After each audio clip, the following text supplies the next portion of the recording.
They dragged her through the mud while the entire pack watched and laughed. Liora Vance, once promised to be Luna, now collared like an animal, her dignity stripped away in front of hundreds.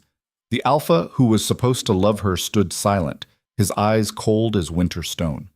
They called her wolfless, a stain on their bloodline, a mistake that should have been cold at birth. But tonight, when the Lycan King arrived and every wolf in the territory bowed their heads, he didn't look at the alpha. He didn't look at the warriors or the honored daughters.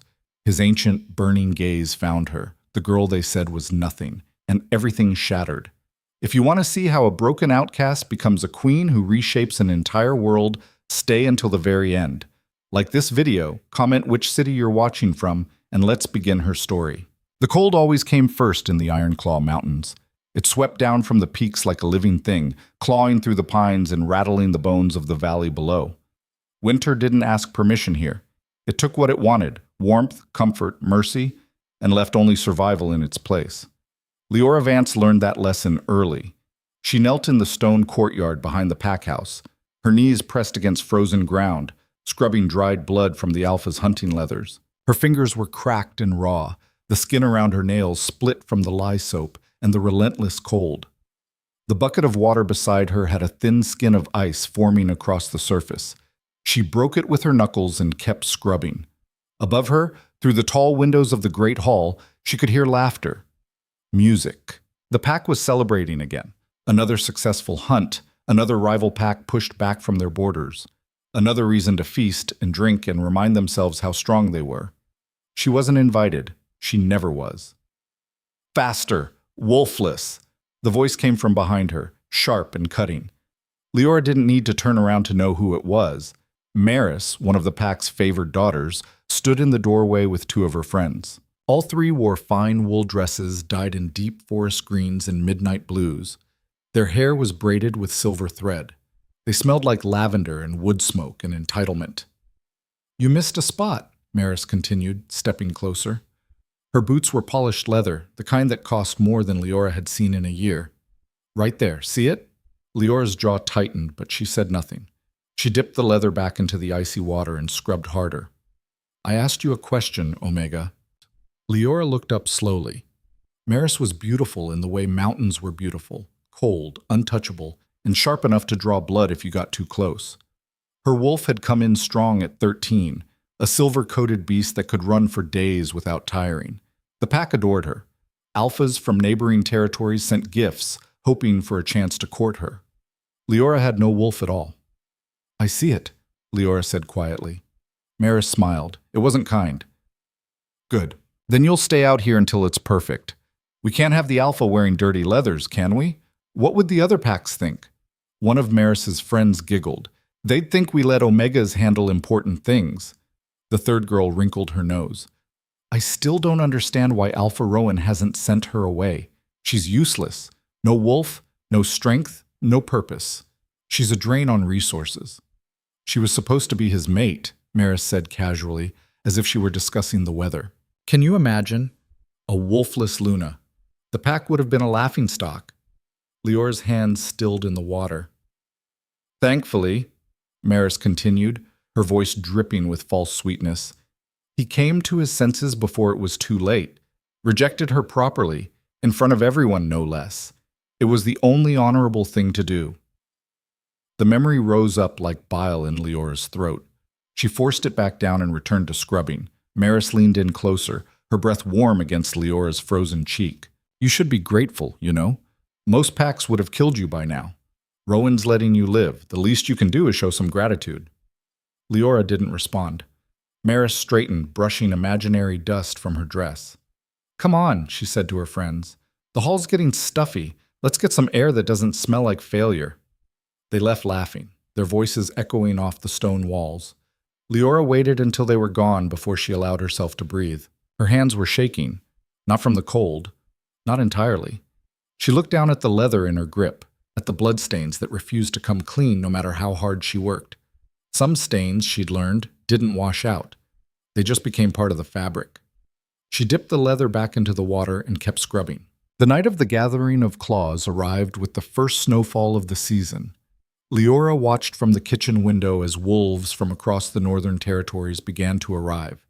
They came in packs of 10, 20, sometimes more, warriors in ceremonial armor, alphas draped in furs and silver, lunas who moved like dancers even when standing still. The courtyard filled with bodies, with noise, with the electric hum of power, meeting power. The gathering happened once every 5 years. It was tradition, law, and spectacle all at once. A chance for the packs to reaffirm alliances, settle disputes, and remind each other of the hierarchy that kept their world from collapsing into chaos. And at the top of that hierarchy sat the Ironclaw pack. "Stop staring and start moving," snapped the head cook, a stern woman named Briga, who ran the kitchens like a general commanded troops. "Those platters won't carry themselves."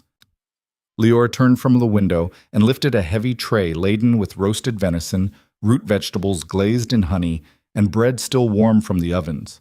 The smell made her stomach clench with hunger, but she'd learned long ago not to expect any for herself.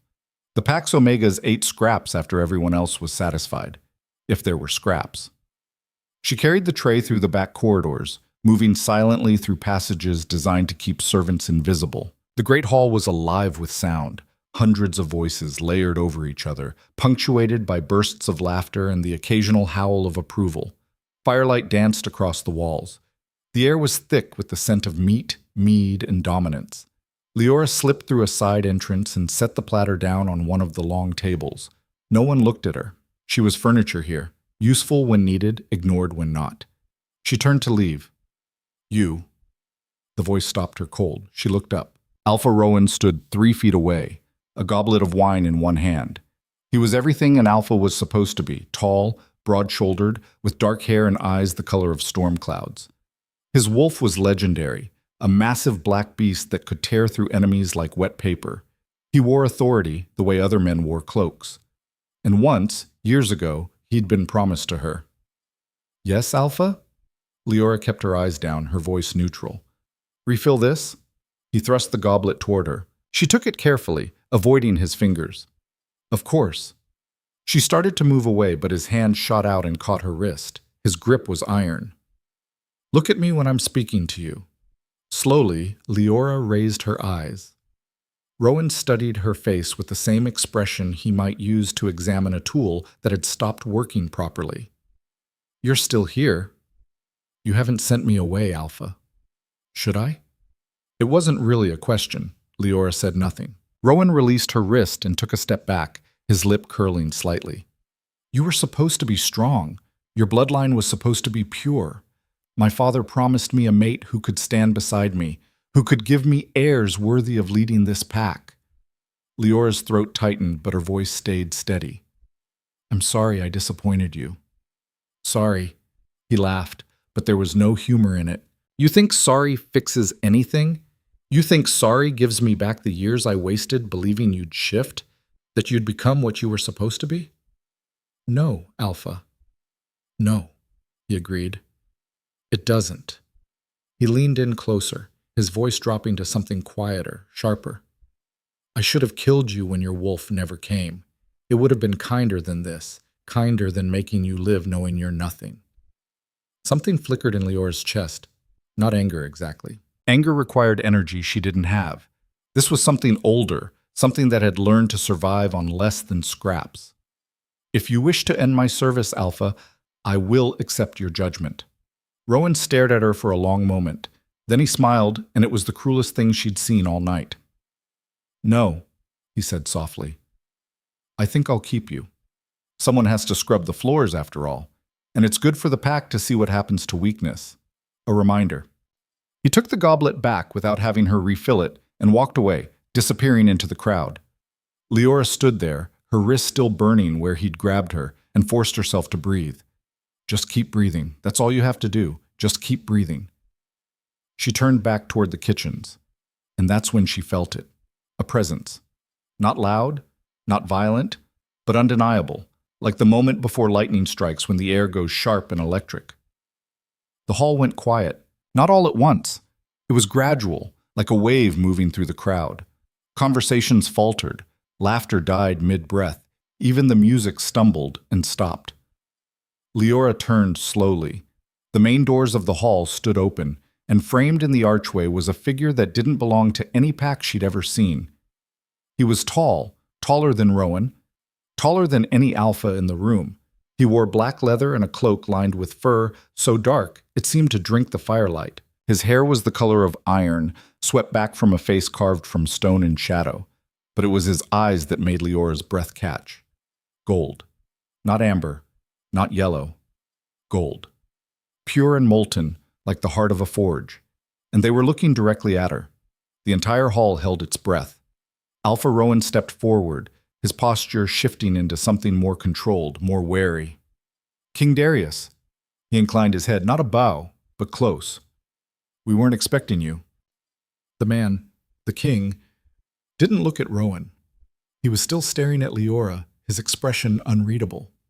"I came to see for myself," Darius Blackthorn said, his voice low and rough, like stones grinding together deep underground. "I heard rumors, whispers of an old bloodline hidden in these mountains. I thought they were lies. I assure you, my pack is—" "I'm not talking about your pack." Rowan's jaw tightened. "Then what—" Darius moved. He crossed the hall in seconds, the crowd parting before him like water before a ship's bow. Wolves who would have fought to the death rather than yield pressed themselves against the walls, their eyes wide, their instincts screaming at them to submit. He stopped in front of Liora. Up close, he was overwhelming, not just in size, but in sheer presence. The air around him felt heavier, thicker, like gravity itself bent toward him. "What's your name?" he asked. Liora's voice came out smaller than she wanted. "Liora Vance." "Vance?" He tilted his head slightly, studying her. "That's an old name. Older than this pack. Older than most of the families here." I don't know, my lord. My parents died when I was young. And you never shifted." It wasn't a question, but she answered anyway. "No, my lord." Something flickered in his golden eyes. Not pity, not disgust, something else entirely. "They told you that you were broken," he said quietly. "That you were wolfless, weak." Liora's throat closed. She nodded. Darius reached out slowly, giving her time to step back if she wanted. She didn't move. Couldn't move. His hand touched her chin, tilting her face up toward the light. The moment his skin met hers, the world cracked. Liora gasped, her knees buckling. It felt like fire and ice and lightning all at once, like something ancient and enormous waking up inside her chest and screaming, "Yes, yes, finally, yes." Darius caught her before she fell, his arm steady around her waist. His eyes blazed brighter, and for a heartbeat, Liora saw something ripple beneath his skin, something vast and powerful and other. "You're not wolfless," he said, his voice carrying to every corner of the silent hall. "You're Lycan-born." The room exploded into chaos. Shouts, denials. Rowan's voice rising above the rest, sharp and furious. "That's impossible. She's been tested. There's no—" "She's mine." Darius's words cut through the noise like a blade. The hall went silent again. Rowan stared at the king, his face white with shock. "What did you say?" Darius turned, still holding Liora steady. "I said she's mine, my true mate, and I'm claiming her under the old laws, witnessed by every pack in this hall." "No." Rowan took a step forward, his hands curling into fists. "No, you can't. She's nothing." "She's everything." Darius's voice dropped to something colder, something final. "And if you challenge my claim, Alpha Rowan, I'll kill you where you stand." The threat hung in the air like smoke. Rowan looked around the hall, searching for support, for allies, for anyone willing to stand with him. No one moved. Slowly, Darius reached up and touched the iron collar around Liora's neck, the mark of her Omega status, the symbol of her place at the bottom of the pack hierarchy. His fingers tightened around the metal, and then he pulled. The collar shattered. The sound was like a gunshot in the silent hall. Pieces of iron clattered to the stone floor, ringing like broken bells. Liora touched her throat, feeling bare skin for the first time in years. Darius looked down at her, his expression softening just slightly. "You're free," he said quietly. "And you're mine, if you'll have me." Liora stared up at him, at this stranger, This king, this man who had just torn apart her entire world in a matter of minutes. She should have been afraid. She should have said no. But deep inside her chest, something was waking up. Something that had been sleeping for so long she'd forgotten it existed. Something that recognized him. "Yes," she whispered. Darius smiled, and the Ironclaw pack watched in stunned silence as their king claimed the girl they'd called worthless and carried her out of the hall like she was the most precious thing in the world. Behind them, Alpha Rowan stood frozen, his fists clenched, his pride shattered, and in his eyes burned something dark and dangerous. This wasn't over. The king's quarters were in the eastern wing of the pack house, a section reserved for visiting dignitaries and powerful allies. Liora had cleaned these rooms 100 times, but never imagined she'd step inside them as anything other than a servant. Now she stood in the center of a bedroom larger than the entire servants' quarters, watching as Darius closed and locked the door behind them. The silence was overwhelming. "Are you afraid?" he asked without turning around. Liora considered lying. "Yes." "Good." He turned to face her. "Fear means you're smart. It means you understand what just happened." "I'm not sure I do." Darius crossed the room and poured 2 glasses of water from a crystal pitcher. He handed one to her. "Drink. You're shaking." She was. She took the glass and drank, the cold water shocking against her throat where the collar used to sit. "What did you mean?" she asked quietly. "When you said I was Lycan born." Darius sat down in one of the chairs near the fireplace, gesturing for her to do the same. She perched on the edge of the other chair, every muscle in her body coiled tight. "Lycans are the old blood," he said. "We're what wolves were before the packs fractured and weakened. Stronger, faster, harder to kill, and much, much rarer. But I've never shifted. I've never felt a wolf inside me.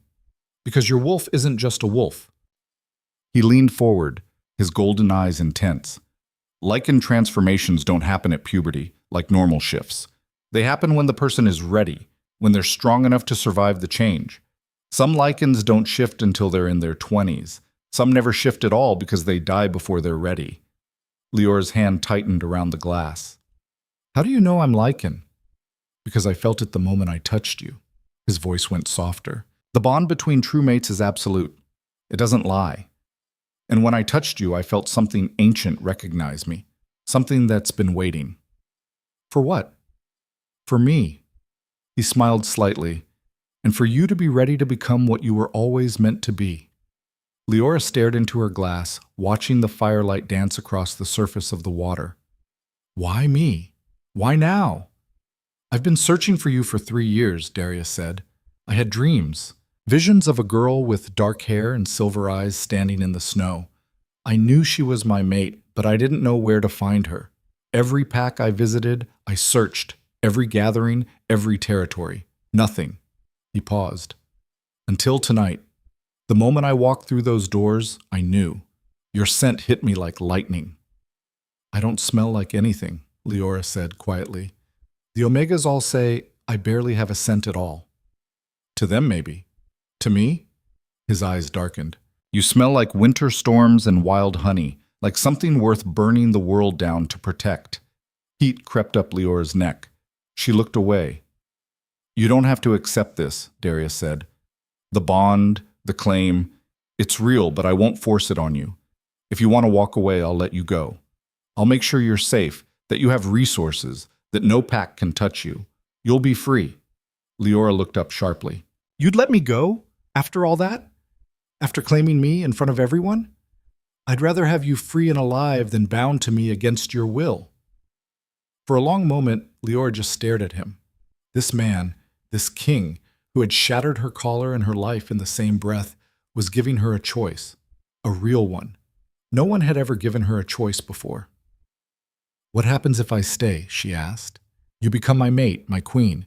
You leave this pack and come with me to my territory. You'll be protected, honored, and when your wolf finally emerges, you'll be trained to use your power." He held her gaze. "And you'll never bow to anyone again." The words hit her like a physical blow. Never bow again. Liora thought of Rowan's face when he'd rejected her, of Maris's mocking laughter, of every cold night spent scrubbing floors while the pack feasted above her. Of the collar that had marked her as less for so long, she'd almost forgotten what it felt like to stand straight. "I'll stay," she said. Darius's expression didn't change, but something in his eyes went warm. "You're sure?" "No." She laughed slightly, the sound shaky. "But I'm choosing it anyway." He stood and crossed to her, kneeling so they were eye to eye. "Then I swear to you, Liora Vance, I will keep you safe. I will stand between you and anything that tries to harm you, and I will wait as long as it takes for you to trust me." He offered his hand. Liora looked at it, scarred, strong, steady. She took it. The bond flared again, gentler this time, like embers instead of wildfire. Warm. Right. Darius smiled. "Rest tonight. Tomorrow, we leave at first light, and tomorrow night you'll never have to see this place again." Liora nodded, exhaustion suddenly crashing over her like a wave. Darius stood and moved toward the door. "I'll sleep in the sitting room. You take the bed." "You don't have to." "I do." He looked back at her, his expression serious. "You've been hurt enough, Liora. I'm not adding to that. Not tonight. Not ever." He left, closing the door quietly behind him. Liora sat alone in the firelight, staring at the door, at the space where the king had just been. And for the first time in years, she let herself cry. Not from pain, from hope. Dawn came gray and cold, the sky heavy with the promise of more snow. Liora woke to find a set of clean clothes laid out on a chair near the bed, soft leather pants, a wool tunic, and a cloak lined with fur. Real traveling clothes, not servant rags. She dressed quickly, her fingers fumbling with the unfamiliar laces. When she emerged from the bedroom, Darius was waiting. He'd already packed, his belongings reduced to a single leather saddlebag. He looked up when she entered and nodded approvingly. "Good. You'll need warm clothes where we're going." "Where are we going?" "North, to the Blackthorn stronghold. It's a week's journey on foot, less if we push hard." Liora swallowed. "A week? Are you strong enough?" She thought of all the miles she'd walked serving this pack, all the heavy loads she'd carried, all the nights she'd worked until her body gave out. "Yes." "Then let's go." They left through a side entrance, avoiding the main courtyard. But they didn't make it far. Alpha Rowan stood blocking the path, flanked by a dozen of his strongest warriors. They were armed, not with ceremonial weapons, but with real blades, real axes, the kind meant for killing. Darius stopped.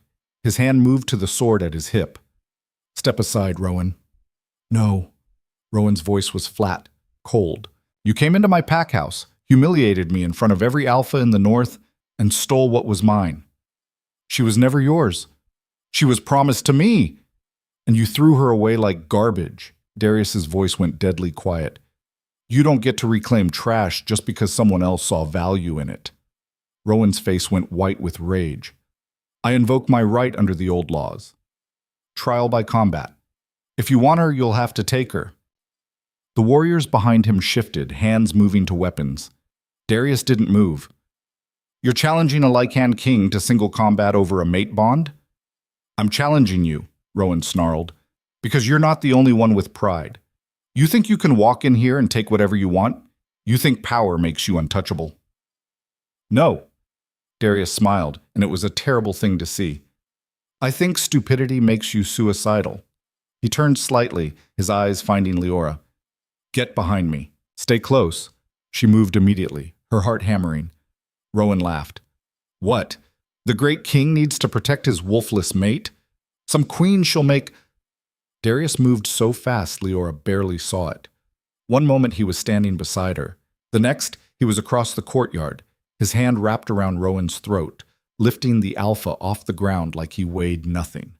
"Call her that again," Darius said softly, "and I'll rip your spine out through your mouth." He dropped Rowan, who collapsed to his knees, gasping. The warriors drew their weapons, and Darius shifted. Liora had seen wolves shift before. She'd watched dozens of transformations, from the clumsy first changes of adolescence to the fluid grace of seasoned warriors. This was nothing like that. Darius's shift was violent, primal, impossible. His body didn't just change, it exploded outward, bones cracking and reforming, muscle and fur erupting from skin that split and healed in the same instant. In seconds, where the man had stood, there was now a beast. Not a wolf, a Lycan. It was massive, easily 9 feet tall at the shoulder, with fur the color of storm clouds and eyes that burned gold like furnaces. Its claws were the length of daggers. Its teeth could have crushed stone, and it stood between Liora and the warriors like a mountain made of rage. Rowan stared up at the creature, all color draining from his face. "Shift!" Darius's voice came from the beast's throat, deeper than thunder. "All of you, shift and face me if you have the courage." None of them moved. One of the warriors dropped his axe, then another, then the rest, the weapons clattering to the frozen ground. Darius shifted back, the transformation somehow even more disturbing in reverse. He stood naked in the snow for a moment before pulling on his clothes with casual efficiency. "That's what I thought." He looked at Rowan, who was still on his knees. "Your challenge is noted and declined. Under the old laws, you have no claim on her. She's mine. And if you ever come near her again, I'll kill you and every wolf stupid enough to follow you." He walked back to Liora and offered his hand. "Come on, we're leaving." She took his hand, her own trembling. They walked past the warriors, past Rowan, past the pack house, where she'd spent years being invisible. No one tried to stop them. At the edge of the courtyard, Liora looked back one last time. The entire pack had gathered to watch them leave, hundreds of wolves, all standing in silence. And in that silence, Liora realized something. She wasn't afraid anymore. She was done. They walked for hours in silence, leaving the Ironclaw territory behind. The forest closed around them, pine and stone and snow, the world reduced to gray and white, and the sound of their boots crunching through ice. Finally, as the sun reached its pale zenith, Darius called for a rest. They stopped beside a frozen stream, and he built a small fire with practiced efficiency. Liora sat on a fallen log, watching him work. "Thank you," she said quietly. "For what?" "For not killing him." Darius looked up, his expression unreadable. "I wanted to." "I know. But you didn't want me to." It wasn't a question. Liora shook her head. "He's not worth it. Killing him would just make him a martyr. Let him live knowing he lost." Darius smiled slightly. "You're smarter than he deserves." They sat in comfortable silence for a while, the fire crackling between them. "What happens now?" Liora asked eventually. "Now we go home. You meet my pack, our pack. You learn what it means to be Lycan, and when your wolf is ready to emerge, I'll be there to guide you through it. And if she never emerges, then you'll still be my mate, my queen, and the strongest person I know." He met her eyes. "Your worth isn't tied to your wolf, Liora. It's tied to who you are, and who you are is remarkable." Liora felt something crack open in her chest, something that had been frozen for so long she'd forgotten it could thaw. "I don't know how to be a queen," she whispered. "Neither did I when I became king." Darius stood and crossed to her, kneeling so they were level. "But I learned, and so will you, together." He offered his hand again. This time, when Liora took it, she didn't let go. They stayed like that for a long moment, the fire warm, the world quiet, the future uncertain but no longer terrifying. And somewhere deep inside Liora's chest, something ancient stirred, waiting, watching, ready. The Blackthorn stronghold rose from the northern wilderness like a fortress carved from the mountain itself. Stone walls thick as ancient trees, watchtowers that pierced the low-hanging clouds, and gates reinforced with iron that had seen centuries of war. This wasn't just a pack house. This was a kingdom. Liora stood at the forest's edge, staring up at the massive structure, and felt her throat go dry. "It's bigger than I expected," she said quietly. Darius stood beside her, his cloak dusted with snow from their week-long journey. "It has to be. We protect 17 territories from here. Nearly 4,000 wolves answer to this stronghold." 4,000. Liora had grown up in a pack of 300 and thought that was overwhelming. "They're going to hate me," she whispered. Darius looked at her sharply. "Why would you say that?" "Because I'm wolfless. Because I came from a pack that treated me like dirt. Because you're their king and I'm—" She stopped, unable to finish. "You're my mate," Darius said firmly, "and that makes you their queen. They'll respect that, or they'll answer to me." He started walking toward the gates. Liora hesitated for only a moment before following. The gates opened as they approached, pulled by guards in dark leather armor bearing the blackthorn sigil, a wolf's head crowned with thorns. The guards saluted Darius with fists over their hearts, then their eyes slid to Liora with open curiosity. Inside the walls, the stronghold was a small city unto itself. Stone buildings pressed close together, smoke rising from 100 chimneys. Wolves moved through the streets with purpose, warriors training in open courtyards, merchants hawking furs and weapons, children darting between adults' legs in some game only they understood. And every single one of them stopped to stare as Darius and Liora passed. The whispers started immediately. "Is that her? The one from the gathering? She doesn't look like much. I heard she's wolfless." "No wolf at all? And he claimed her?" Liora kept her eyes forward and her spine straight, but each whisper felt like a blade between her ribs. Darius's hand found hers and squeezed once. A silent reminder, "I'm here." They climbed the steps to the main keep, a massive structure at the stronghold's heart. Inside, the walls were lined with tapestries depicting battles, hunts, and ceremonies stretching back generations. Torches burned in iron sconces. The air smelled of wood smoke, steel, and power. A woman appeared at the top of the staircase, tall, sharp-featured, with silver hair braided into an intricate crown. She wore deep crimson robes that swept the floor as she descended, and her eyes were the same molten gold as Darius's.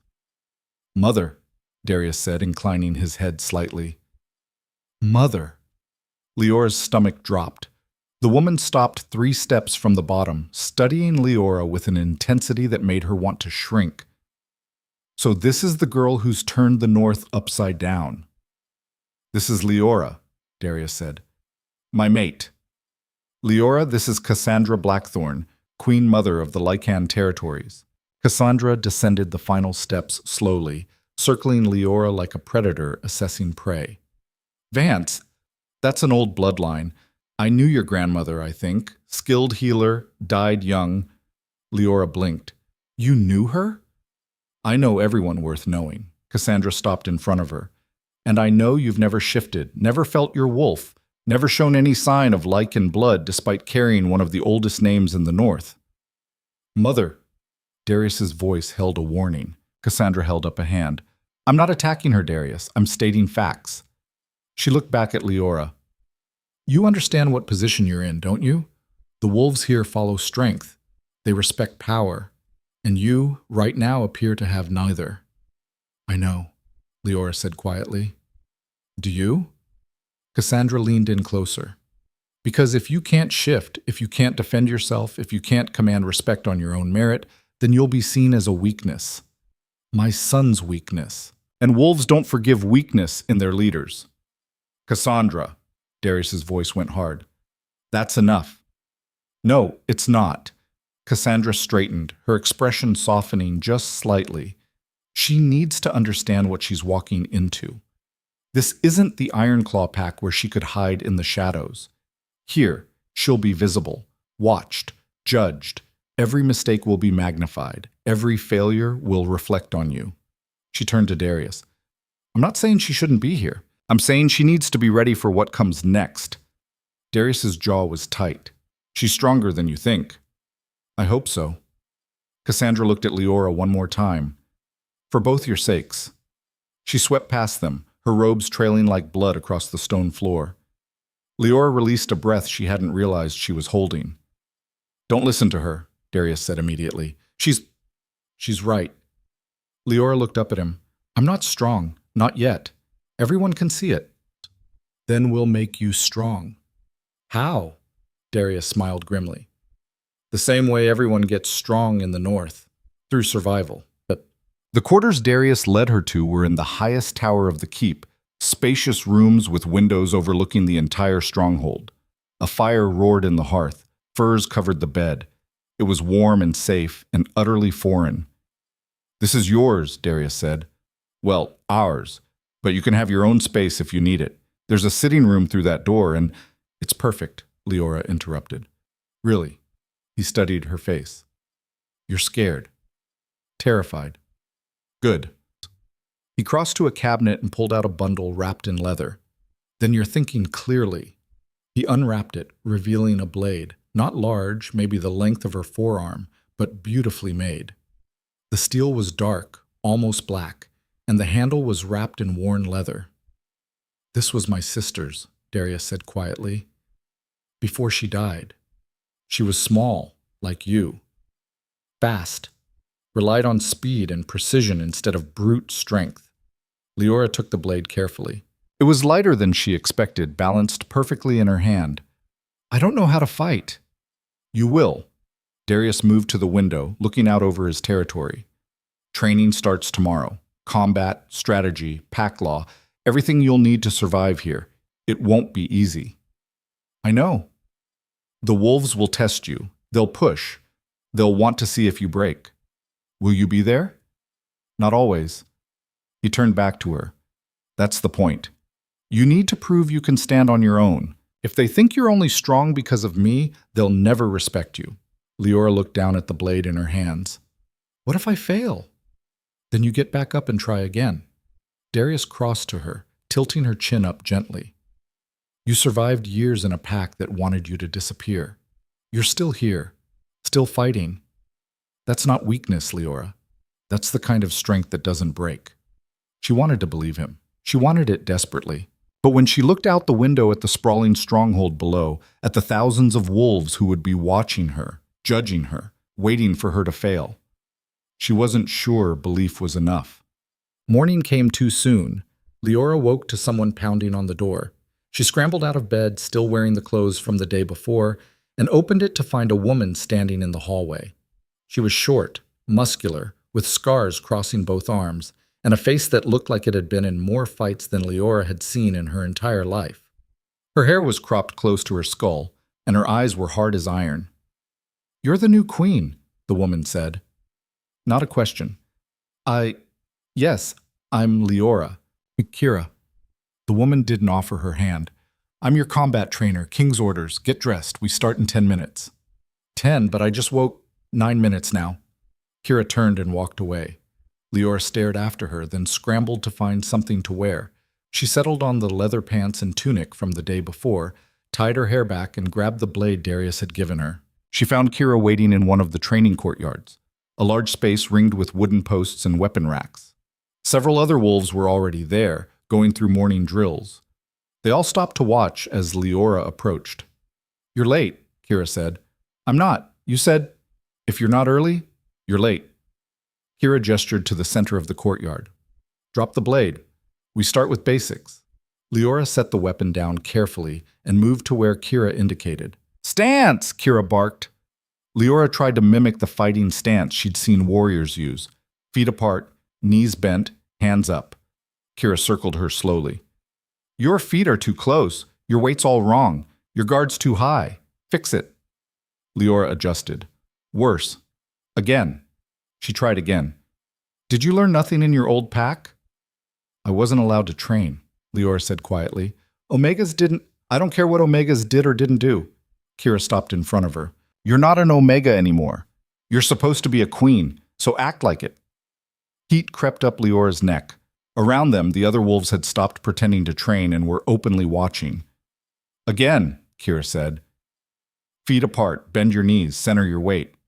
Liora tried to follow the instructions, but her body felt clumsy, uncoordinated. Kira sighed. "All right, let's try something simpler. Hit me." Liora blinked. "What?" "Hit me. Anywhere, as hard as you can. I don't want to hurt you." "You won't." Kira's smile was razor sharp. "But I'm curious if you even know how to make a proper fist." Liora's hands curled. She could feel every eye on her, every silent judgment. She swung. Kira caught her wrist effortlessly and twisted. Liora yelped as she was spun around and forced to her knees. "Terrible form," Kira said conversationally. Telegraphed the punch. "No power behind it. Thumb tucked inside your fist. You'd break it on impact." She released Liora and stepped back. "Get up. Try again." Liora stood, her face burning. "Again!" She swung again. Kira dodged and swept Liora's legs out from under her. She hit the ground hard, the impact knocking the air from her lungs. "Again!" Liora got up, her hands shaking now.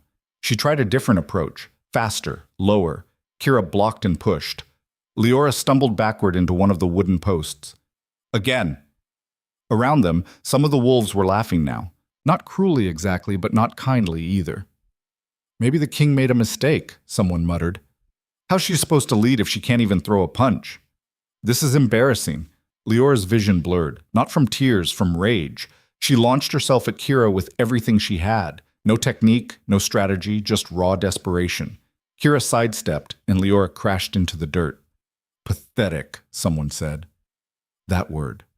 That specific word. It was the same word Rowan had used. The same word she'd heard whispered behind her back for years. Pathetic. Worthless. Broken. Something inside Liora snapped. She surged to her feet and threw herself at Kira again, but this time she didn't try to punch. She dove low, wrapped her arms around Kira's legs, and used her entire body weight to bring the larger woman down. They hit the ground together. Liora scrambled on top, using momentum instead of strength, and managed to pin Kira's shoulders for exactly half a second before Kira reversed the hold and flipped her onto her back. But for that half second, she'd done it. The courtyard went silent. Kira stood up slowly, looking down at Liora with an expression that might have been surprise. Better, she said. Liora lay in the dirt, breathing hard, her entire body screaming. Kira offered a hand. You don't fight like a wolf. You fight like prey trying not to die. But that's something I can work with. Liora took the hand and let herself be pulled up. Same time tomorrow, Kira said, and every day after until you stop embarrassing yourself. She walked away, and the other wolves gradually returned to their own training. Liora stood alone in the center of the courtyard, covered in dirt and bruises, and realized something. She'd survived her first day. Barely. But she'd survived. Whoa. The days blurred together after that. Dawn training with Kira. Afternoons learning pack law with Cassandra, who had a teaching style that involved asking impossible questions and looking disappointed with every answer. Evenings with Darius, who quizzed her on territories, alliances, and the complex web of politics that held the Lycan kingdoms together. And through it all, the wolves watched. She felt their eyes everywhere. In the training yard, in the great hall during meals, in the corridors when she passed. Always watching, always judging. Most didn't speak to her directly, but their silence was louder than any insult. After 2 weeks, Liora could hold a basic fighting stance without Kira correcting her every 5 seconds. After 3, she'd learned to recognize the 12 primary Lycan bloodlines by scent alone. After 4, she could recite the old laws from memory. But she still hadn't shifted, and everyone knew it. The queen's still wolfless, she heard one warrior whisper to another in the armory. How long until the king realizes he made a mistake? Maybe she's cursed. Maybe that's why her wolf won't come. Or maybe she never had one to begin with. Liora learned to keep walking, to keep her face neutral, to pretend she didn't hear. But she heard everything. One evening, nearly a month after her arrival, Darius found her in the tower library, a small room filled with ancient texts and maps. She was supposed to be studying territorial boundaries.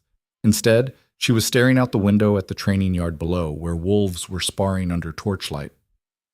You're avoiding dinner, Darius said from the doorway. I'm not hungry.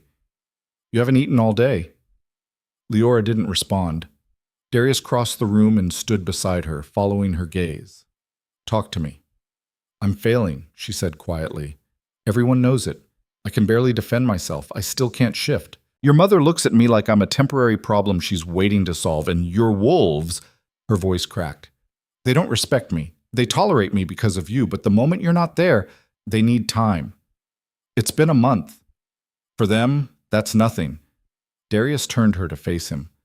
Liora, you're learning in weeks what most of them learned over years. You're doing everything I asked and more. Why can't you see that? Because it's not enough. The words burst out of her. I'm not enough. I'm still the wolfless girl who couldn't protect herself, who needed you to save her, who... A howl cut through the night. Not a normal howl. This was wrong, sharp, distorted, full of pain and rage. Darius went rigid. That's the southern boundary. Another howl joined the first, then another. Rogues, Darius breathed. They're attacking. He turned and ran. Liora didn't think, she just followed, her heart hammering. They burst out into the courtyard where warriors were already mobilizing, pulling on armor and grabbing weapons. Kira appeared, her face grim. "How many?" Darius demanded. "At least 30? Maybe more?" They hit the patrol at the southern gate. "Casualties?" "3 dead, 2 wounded. The gates breached." Darius swore. "Full mobilization. I want every warrior on the walls, archers to the towers. Kira, you're with me." "My lord," Kira hesitated. "What about the queen?" Every warrior in the courtyard turned to look at Liora. Darius's jaw tightened. "She stays in the keep, protected." "No." Liora's voice came out stronger than she felt. "If I hide every time there's danger, they'll never respect me." "This isn't about respect." "Yes, it is." She met his eyes. "I can't fight like them. I can't shift. But I can help. I know healing. I can tend the wounded." "Liora, please." She gripped his arm. "Let me do something. Let me be useful." For a long moment, Darius stared at her. Then he turned to Kira. "She goes to the healing ward. Keep 2 guards on her at all times. Understand?" Kira nodded. "If anything happens to her, it won't." Darius looked at Liora one more time, something complicated passing across his face. Then he shifted, that violent, impossible transformation, and led a wave of warriors toward the southern wall. Kira grabbed Liora's arm. "Come on, stay close and don't do anything stupid." They ran through the stronghold as alarm bells rang and wolves poured into the streets. The healing ward was a long stone building near the western wall, already filling with injured warriors being carried in on stretchers. The head healer, a stern woman named Brenna, looked up as Liora entered. "What's she doing here?" Brenna demanded. "King's orders," Kira said. "She's helping." "I don't need help from someone who can't—" "Then pretend I'm not here," Liora interrupted. "Just tell me what to do." Brenna stared at her, then gestured sharply to a warrior lying on a table. "Clean that wound. Stop the bleeding. Don't let him die." Liora moved immediately. The warrior's side was torn open, claw marks, deep and vicious. He was conscious, but barely, his face gray with pain. Liora's hands shook as she grabbed clean cloth and pressed it against the wound. Blood soaked through immediately. "More pressure," Brenna snapped from across the room, where she was stitching another warrior's arm. "You're letting him bleed out." Liora pressed harder. The warrior groaned. "I know," she whispered. "I'm sorry. Stay with me." She worked frantically, cleaning the wound, stitching where she could, bandaging what she couldn't fix. Her hands were slick with blood, her clothes were soaked. But the bleeding slowed, stopped. The warrior's breathing steadied. "Next one," Brenna called. Liora moved to the next table, and the next, and the next. Hours blurred together. More wounded came in. Some she could save, some she couldn't. A young wolf, barely 20, died on the table while she tried desperately to stop the bleeding from his throat. She felt his last breath against her hands and had to force herself to move to the next patient. There wasn't time to grieve, there was only time to survive. Dawn came slowly, the sky turning from black to gray to pale gold. The attack was over. Liora stood in the healing ward covered in blood that wasn't hers, her entire body trembling with exhaustion. Around her, wounded warriors lay in neat rows. Some would heal, some wouldn't. But they were alive. She'd kept them alive. Darius appeared in the doorway, still in his Lycan form, his fur matted with blood and snow. He shifted back, his eyes finding her immediately.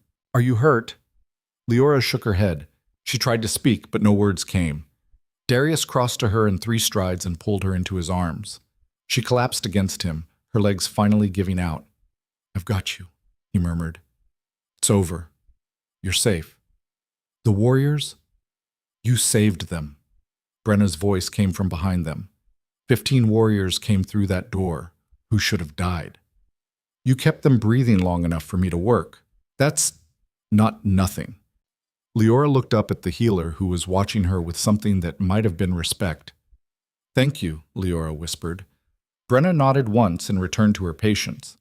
Darius lifted Liora easily, carrying her toward the door. "Let's get you cleaned up." As they left the healing ward, Liora saw them, dozens of warriors lining the path, watching in silence.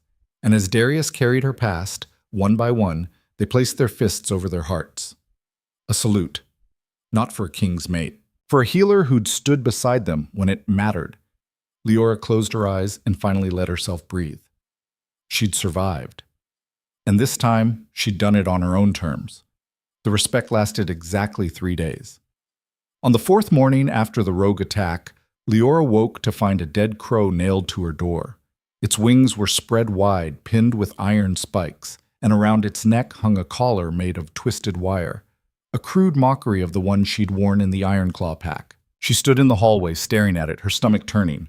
Darius appeared behind her, his face going dark when he saw the display. He tore it down with one violent motion, crushing the wire collar in his fist. "Who did this?" His voice was deadly quiet. "I don't know," Liora said. "I'll find out." "It doesn't matter." "The hell it doesn't." "Darius." She turned to face him. "If you punish someone every time they disrespect me, they'll never respect me. They'll just fear you. There's a difference." His jaw worked. "They can't treat you like this. They saved my life during that attack. Or at least they didn't let me die." She managed a weak smile. "That's progress." But they both knew it wasn't enough. The whispers continued, the sideways glances, the warriors who fell silent when she entered a room, only to resume their conversations the moment she left. She'd proven she could be useful in a crisis, but useful wasn't the same as strong. And in the Lycan territories, strength was the only currency that mattered. Kira pushed her harder in training, as if trying to compress years of learning into weeks. Liora's body was a patchwork of bruises. Her hands were calloused and split. She could hold her own against Kira for almost 30 seconds now before being knocked flat. 30 seconds. It felt both like an eternity and nothing at all.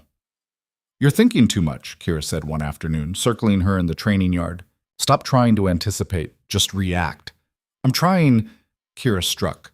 Liora barely blocked, her arms jarring from the impact. "Trying isn't doing. Again." They went another round, then another. By the end, Liora was on her knees in the dirt, gasping for air. "You're getting better," Kira said. "But better isn't good enough, not for what's coming." Liora looked up sharply. "What do you mean?" Kira's expression was grim. "The Winter Conclave. It's in 2 weeks." The what?" "Every 5 years, all the Lycan territories gather for the Conclave. It's like the gathering of claws, but bigger, more brutal. Kings challenge each other. Old grudges get settled. New alliances are formed." She paused. "And everyone will be watching you." Liora's blood went cold. "Watching me why?"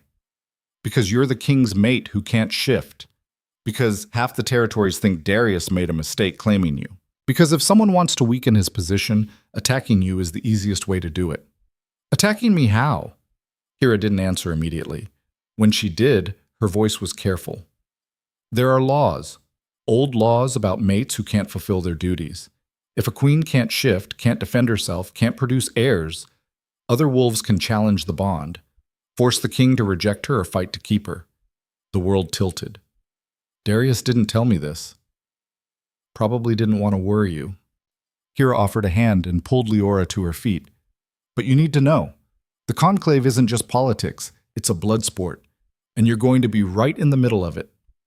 That night, Liora confronted Darius in their quarters. "Why didn't you tell me?" she demanded. He was standing by the window staring out at the snow-covered mountains. He didn't turn around. "Tell you what?" "About the Conclave, about the challenges, about the fact that someone could legally force you to reject me." His shoulders tensed. "Who told you? Does it matter? Is it true?" Silence. "Darius." He turned slowly. "It's an old law. It's barely ever invoked. But it could be." "Yes." Liora felt something crack inside her chest. "So all of this, the training, the healing, trying to prove myself, it might not even matter. Someone could just challenge us, and I wouldn't let that happen." "How? If it's law?" "Then I'd break the law." His voice was steel. "I'd burn every tradition to ash before I let anyone take you from me." "And then what? You'd be branded an oathbreaker. Your wolves would lose faith, the territories would fracture, everything you've built would collapse." She shook her head. "I won't let you destroy yourself for me." Darius crossed the room in 2 strides and cupped her face in his hands. Listen to me. I've spent my entire life following rules, maintaining order, being the king everyone needed me to be. And I was empty. Hollow. Until I found you. Darius, I don't care about the law. I don't care about tradition. I care about you. And if the entire North has to burn for me to keep you safe, then I'll light the match myself. Liora stared up at him, seeing the truth blazing in his golden eyes. He meant every word, and that terrified her more than anything. Then we make sure it doesn't come to that, she said quietly. We find another way. What way? I don't know yet, but we have 2 weeks to figure it out. The Blackthorn stronghold transformed over the next 13 days. Delegations arrived from every corner of the Lycan territories. The Iron Ridge Pack from the eastern mountains, the Shadowfen Wolves from the marshlands, the Winterborn clan from the frozen tundra beyond the northern border. Each group brought warriors, advisors, and enough political baggage to sink a ship. The stronghold swelled to nearly 8,000 wolves. Temporary camps sprouted outside the walls. The Great Hall hosted feast after feast, each one a delicate dance of dominance and diplomacy. And through it all, Liora felt the weight of 1,000 eyes. Some were curious, some were hostile, but all of them were waiting for her to fail. Cassandra found her in the library on the 3rd day of arrivals. You're hiding, the Queen Mother said without preamble. I'm studying. Liora gestured to the pile of texts in front of her. Histories of past conclaves, records of challenges, anything that might give her an edge. Cassandra moved one of the books aside and sat down across from her. Let me save you some time. You're looking for a precedent, a way to avoid the challenge without Darius having to fight or reject you. Yes. There isn't one. Leora's hand stilled. There has to be. Every documented case of a challenged mate bond ends one of 3 ways. The king fights and wins, the king fights and loses, or the king rejects the mate before the challenge can be made. Cassandra's expression was unreadable. Those are your only options. Then I'll make a 4th option. How? I don't know yet. Cassandra studied her for a long moment. You remind me of myself at your age, stubborn, idealistic, convinced that sheer willpower could reshape reality. She stood. It usually can't, but occasionally, very occasionally, it does. So prove me wrong, Liora Vance. I'd like to be surprised. She left, her robes whispering against the stone floor. Liora returned to her books, reading until her eyes burned and the words blurred together. Somewhere in these pages, there had to be an answer. There had to be. The night before the conclave's formal opening, Liora couldn't sleep. She stood on the tower balcony, wrapped in a fur cloak, watching the camps below. Thousands of fires burned against the darkness. Thousands of wolves, all gathered for spectacle and bloodshed. You should be resting. She turned to find Kira leaning against the doorway. Can't, Liora said simply. Kira moved to stand beside her. Tomorrow's going to be brutal. Politics in the morning, ceremonial challenges in the afternoon, feast at night, and the real challenges start the day after. How long do we have before someone challenges our bond? Not long. There's already talk. The Iron Ridge Alpha's been vocal about it, says Darius's judgment is compromised, that a wolfless queen weakens all the territories. And what do you think? Kira was quiet for a moment. I think you're stronger than you give yourself credit for. And I think you're going to surprise everyone. I can't even shift. Maybe that's not the kind of strength you need. Liora looked at her sharply. What do you mean? But Kira just shook her head. Get some sleep, Queen. Tomorrow changes everything. She left Liora alone with her thoughts and the cold. The conclave opened with ceremony. All the kings and their mates gathered in the Great Hall, arrayed on tiered platforms according to territory size and power. The Blackthorn throne sat highest, with Darius in full ceremonial armor, black leather and silver mail that caught the torchlight like starlight. Liora sat beside him in a dress Cassandra had chosen, deep midnight blue with silver embroidery, elegant but not ostentatious.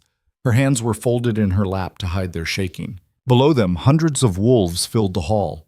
The air was electric with tension. The master of ceremonies, an ancient wolf with white hair and scars covering half his face, stepped forward. Let the conclave begin, he intoned. Let old debts be settled. Let new bonds be forged. Let the strong rise and the weak fall. The crowd roared approval. One by one, the kings stood and announced their territory's accomplishments, their grievances, their challenges. Most were formalities. Some were veiled threats. Then Alpha Varen of the Iron Ridge pack stood. He was massive even by Lycan standards, with copper-red hair and eyes like heated metal. His voice carried across the hall with ease. I bring a challenge, he said, not of territory, not of honor, but of law. The hall went silent. Varen's gaze locked on Darius. King Blackthorn, you have claimed a mate who cannot shift, who has shown no Lycan blood, who, by all observable measures, is human in all but name. Darius's hand tightened on the arm of his throne. Choose your next words very carefully, Varen. The old laws are clear. A queen must be able to defend her territory, produce strong heirs, and lead beside her king. Your mate can do none of these things. He spread his hands. I challenge her right to the Blackthorn throne. Either she proves her strength before this conclave, or you release her and choose a mate worthy of your station. The hall erupted. Some wolves shouted agreement. Others roared opposition. Fights nearly broke out in several sections. Darius stood slowly, his presence silencing the chaos. You dare! I invoke the old laws, Varen said calmly, witnessed by every king here. The challenge is made. She has until the blood moon, 3 days hence, to prove herself. If she cannot, the law demands you reject her or forfeit your crown. Liora felt the blood drain from her face. 3 days. Darius turned to her, his expression anguished. Liora, what does prove herself mean? Leora's voice came out steadier than she felt. She stood, facing Varen directly. Specifically, what are the terms? Varen smiled. It wasn't kind. Simple. You shift. Show us your wolf. Prove you're Lycan, not human. Do that and I withdraw the challenge. And if I can't? Then you're no queen. Just a pretty lie, the Blackthorn King told himself. Rage flashed hot through Leora's veins. Not at the insult, she'd heard worse. At the calculated cruelty of it. At the trap he'd laid that had no escape. I accept your challenge, she heard herself say.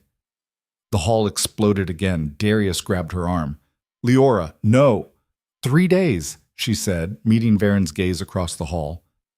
I'll give you your proof. Varen's smile widened. I look forward to it, little queen. He sat down, victory already written across his face. Darius pulled Liora back to her seat, his voice urgent and low. What are you doing? You can't… I know. She kept her voice equally quiet. But what choice do we have? If I refuse, he'll say I'm weak. If you fight him over this, other territories will claim you're defying the laws. This way, at least I control the terms. But you can't shift. Not yet. She looked at him. But maybe I can learn. You said Lycan transformations happen when the person is ready. Maybe I just need the right push. Liora, that's not how it works. You can't force… Then I'll find another way. She squeezed his hand once, then released it. Trust me. His eyes searched hers. Always. But I won't watch you destroy yourself trying to meet an impossible standard. Then don't watch. She managed a smile. Close your eyes and believe. The ceremony continued around them, but Liora barely heard it. 3 days. She had 3 days to do what she hadn't managed in 23 years. 3 days to become something she'd been told her entire life she could never be. 3 days to transform or lose everything. She spent the next 2 days in controlled desperation. Cassandra brought her every text on Lycan transformations.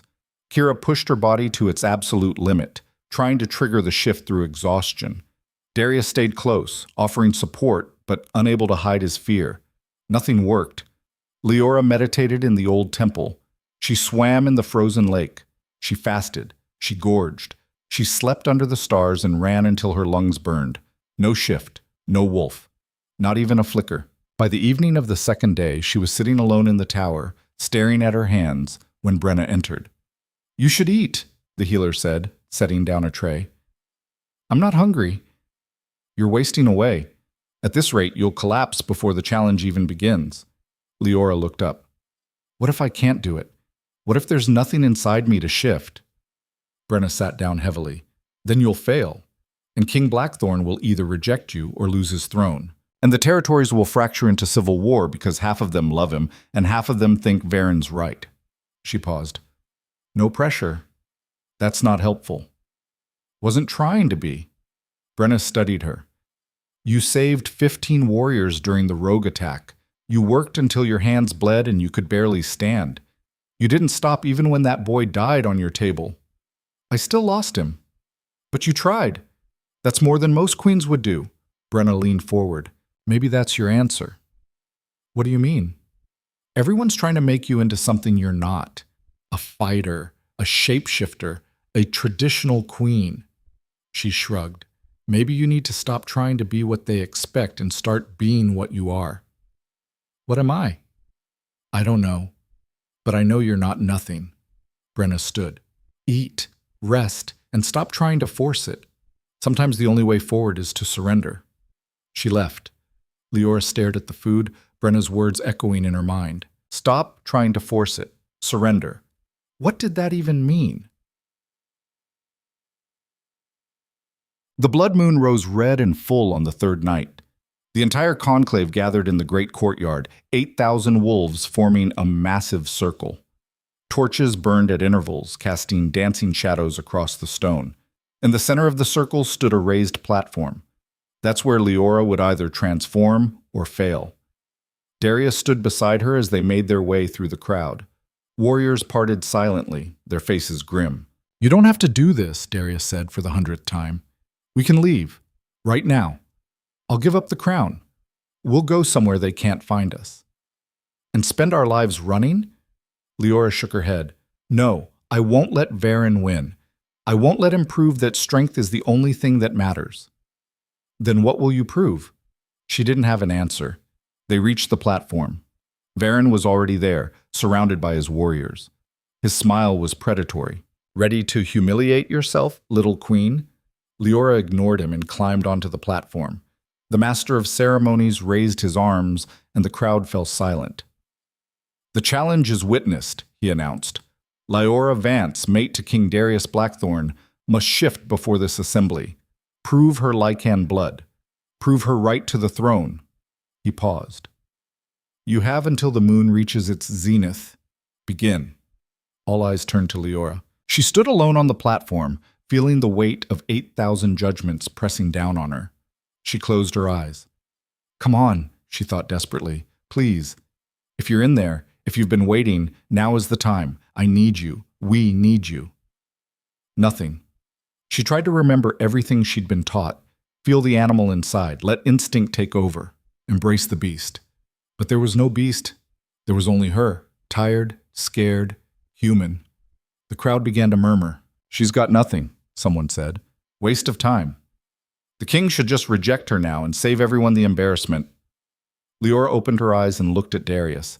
He stood at the edge of the platform, his face anguished, his hands clenched into fists. She saw Cassandra beside him, her expression unreadable. Kira, watching with something that looked like pity. Brenna, standing with the healers, shaking her head slowly. And Varen, his smile growing wider by the second. The moon climbed higher. Liora felt panic clawing at her throat. She tried again, reaching deep inside herself for something, anything, that might respond. Nothing. Nothing. Nothing. She was going to fail. Right here, in front of everyone, she was going to prove that every cruel thing ever said about her was true. She was wolfless, broken, less. The moon reached its zenith. Time, the master of ceremonies said. The crowd erupted. Some booed, some laughed, some just looked away, unable to watch. Varen stepped forward. Well, that was pathetic. King Blackthorn, the law is clear. Reject her now, or forfeit your No. The word came from Liora. Varen paused. Excuse me? No. Leora's voice grew stronger. I won't shift. I can't. You're right about that. I have no wolf. She looked around at the thousands of faces watching her. I'm exactly what you all think I am. Human, weak, broken. Then you admit defeat, Varen said smugly. I admit the truth. Liora turned to face him directly. I can't shift, but I'm still Lycan. The crowd went silent. How do you figure that? Varen demanded. Because Lycan isn't just about shifting, it's about surviving. Her voice carried across the courtyard. Every one of you looks at me and sees weakness. But I survived years in a pack that wanted me dead. I survived being collared, rejected, and treated like I was worth less than dirt. And I'm still standing. She turned to address the crowd. You want to know what makes someone Lycan? It's not just teeth and claws, it's endurance. It's refusing to break when everything says you should. It's finding strength in places no one thought to look. Her hands were shaking, but she kept going. I've spent my whole life being told I'm not enough, not strong enough, not wolf enough, not worthy enough. And maybe you're all right. Maybe I'm not what a queen should be, she paused. But I'm what this king chose, and that has to count for something. She looked at Darius. You asked me what I would prove. I guess this is it. I prove that worth isn't just measured in bloodlines and transformations. It's measured in what you do when everyone expects you to give up. The courtyard was silent. Then someone in the crowd, a young warrior Liora had helped heal during the rogue attack, stepped forward. I stand with the queen, he said, placing his fist over his heart. Another warrior joined him, then another. She saved my life, one of them said. When I was bleeding out and everyone else was too busy fighting, she didn't leave me. She's got more courage in her human body than half the warriors here, another added. One by one, dozens of wolves stepped forward, then hundreds. Varen's face went purple. This is absurd. The law states, the law, a new voice interrupted, says a queen must be able to defend her territory and lead beside her king. Everyone turned. Cassandra stood at the edge of the platform, her expression fierce. My son's mate has defended this territory. She's healed our warriors, stood with them in battle, and refused to break even when every tradition demanded she should. The Queen Mother's voice rang with authority. If that's not strength, then we've forgotten what strength means. She still can't shift, Varen roared. So, Cassandra shot back, some of our greatest queens never shifted either. History is full of them, if you bothered to read instead of posturing. That's not, you're twisting. I'm stating facts. Cassandra climbed onto the platform beside Liora. This girl has more steel in her spine than you'll ever have, Varen. And if you think you can bully my son into rejecting his true mate, you're even stupider than you look. The crowd roared approval. Varen looked around wildly, seeing his support crumbling. This isn't over. Yes, Darius said, his voice cutting through the noise like a blade. It is. He shifted, that massive, impossible transformation, and leaped onto the platform in one fluid motion. Even in Lycan form, he moved with grace that belied his size. He shifted back, standing beside Liora and Cassandra, and addressed the conclave. My mate stays. Anyone who challenges that challenges me. Directly, right now. Silence. No one moved. Darius's golden eyes swept the crowd. That's what I thought. This conclave is over. Go home, all of you. Slowly, the crowd began to disperse. Some looked disappointed, some looked relieved, but they all left. Varen stood alone on the platform, his face twisted with rage and humiliation. Finally, he spat at Leora's feet and stalked away, his warriors following. Leora's legs gave out. Darius caught her, holding her steady. You did it, he whispered. You really did it. I didn't shift. No, you did something better. He pulled back to look at her. You changed their minds. Cassandra laid a hand on Leora's shoulder. Not all of them. Varen's going to be a problem, and there will be others who agree with him. Let them come, Liora said, finding her voice. I'm done trying to be what everyone expects. If they can't accept me as I am, that's their problem. Cassandra smiled. There's the queen I was waiting to meet. She left them alone on the platform, under the blood moon surrounded by emptying shadows. Darius cupped Leora's face. I meant what I said. I would have burned it all down for you. I know, she leaned into his touch. But we found a better way. Did we? Varen's still out there. His pride is wounded. Men like him don't forgive that. Then we'll deal with him when he comes back. Liora straightened, feeling something shift inside her, Not a wolf, but something just as important. Together. Darius kissed her forehead. Together. They stood there for a long moment, just breathing, and then Liora felt it. A presence. Not inside her. Outside. She turned sharply, scanning the empty courtyard. "What is it?" Darius asked, immediately alert. "I don't know. Something's—" She trailed off, her eyes catching movement in the shadows beyond the torchlight. A figure stood at the edge of the courtyard, cloaked, hooded, watching. "Who's there?" Darius called out, his hand moving to his blade. The figure didn't respond, didn't move. Then it turned and disappeared into the darkness.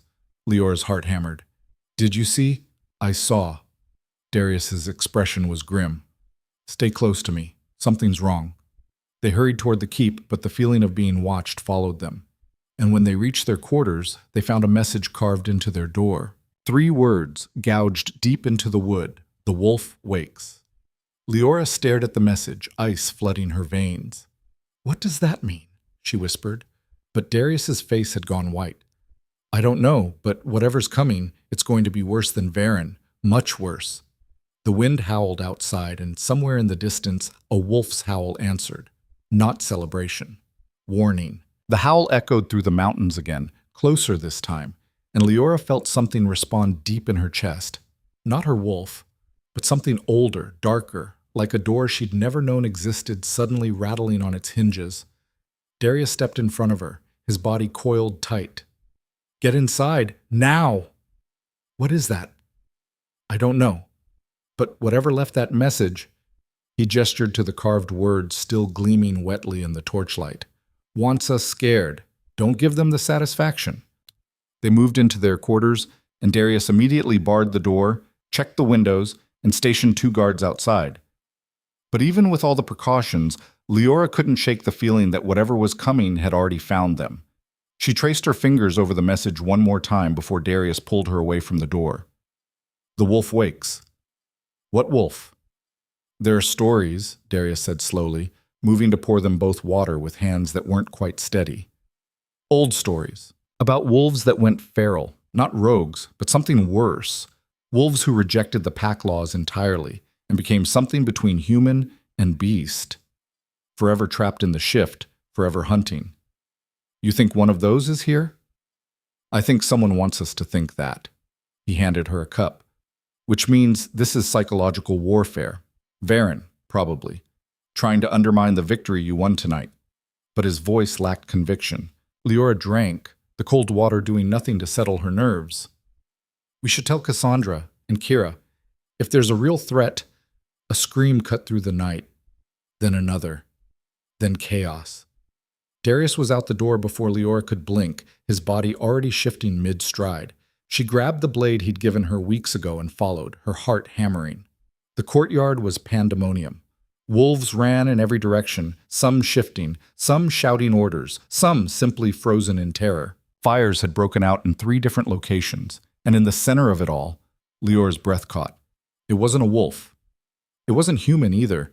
The creature was massive, easily 12 feet tall, with limbs too long and joints that bent the wrong way. Its fur was matted and black, patched with exposed skin that looked burned. Its eyes glowed sickly yellow, and when it opened its mouth, the sound that came out was nothing natural. Half howl, half shriek, all wrong. A feral.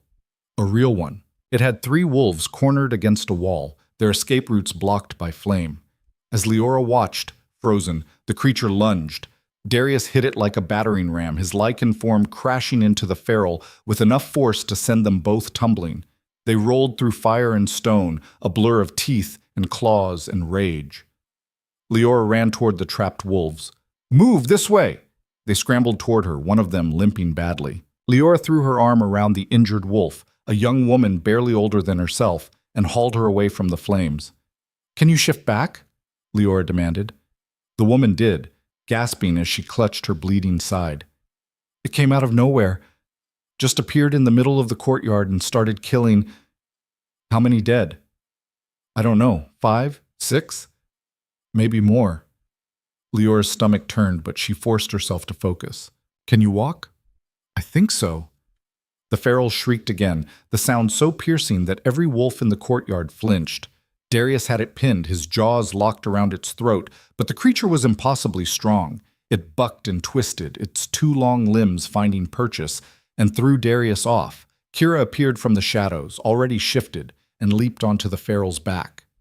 Her claws dug deep, but the creature barely seemed to notice. It spun and caught her with one massive paw, sending her crashing into a stone wall. More warriors converged, but the feral moved like something possessed, impossibly fast despite its size. It killed two more wolves in seconds, its claws opening them from throat to belly with surgical precision. Liora watched in horror as Darius rallied the warriors, trying to coordinate an attack. But every time they got close, the feral adapted, moved differently, found new angles. It was learning. It's toying with them, Liora realized with sick certainty. This isn't just hunting, it's playing. Brenna appeared at her elbow, dragging a cart of medical supplies. Get the wounded to the healing ward, now. I need every spare hand. But you can't fight that thing, girl, so make yourself useful another way. Liora wanted to argue, wanted to stay near Darius, but Brenna was right. She gathered the injured wolves. There were more than she'd thought, at least a dozen, and began herding them toward the healing ward. Halfway there, she heard footsteps behind her. She spun, blade up, and found herself face to face with Alpha Varen. He wasn't alone. A dozen of his warriors flanked him, all armed, all wearing expressions that made Liora's blood run cold. Well, well, Varen said, smiling. Look at this, the little queen, all alone in the chaos. Liora kept her blade steady between them. Move aside, Varen, we have wounded. I'm sure you do. Terrible thing, ferals. So unpredictable. His smile widened. Funny how this one showed up right after your little speech tonight, almost like someone summoned it. Ice flooded Liora's veins. You didn't. Didn't what? Didn't point out that you're a liability? That your presence here has brought nothing but chaos? He took a step closer. The stronghold was safe before you arrived. Now look at it, burning, dying, all because Darius couldn't see past his obsession with a wolfless nobody. You released a feral into the stronghold, Liora said, her voice shaking with rage. You killed your own kind just to make a point. I did what was necessary to show everyone the truth. You're a weakness, a crack in the foundation, and cracks spread. He gestured to his warriors. Take her. They moved forward. Liora didn't think. She lunged at the closest warrior, her blade flashing. He was bigger, stronger, better trained, but she was desperate. Her blade found the gap between his armor plates and sank deep into his shoulder. He howled and stumbled back. She spun to face the next one, and something inside her snapped. Not broke, snapped open, like a lock finally giving way after years of pressure. Heat exploded through her body, so intense she thought she was burning alive. Her bones cracked, not breaking, but reshaping. Her skin split and healed in the same instant. Her senses sharpened until she could hear every heartbeat, smell every drop of blood, taste the fear in the air. And then she wasn't human anymore. The transformation was agony and ecstasy and violence all at once. When it was over, and it only took seconds, though it felt like hours, Liora stood on four legs, her vision shifted to something sharper, more primal. She was smaller than most wolves, leaner, built for speed rather than power. Her fur was silver white, almost luminescent in the firelight. And when she opened her mouth, the growl that came out made every one of Varen's warriors take a step back. Varen stared at her, his face going white. Impossible. You couldn't. The challenge. You had no... Liora didn't let him finish. She moved like lightning, closing the distance between them in a heartbeat. She didn't attack. Not yet. She just stood there between Varen and the wounded wolves, her teeth bared, her message clear. Touch them and die. Varen's warriors looked at each other uncertainly.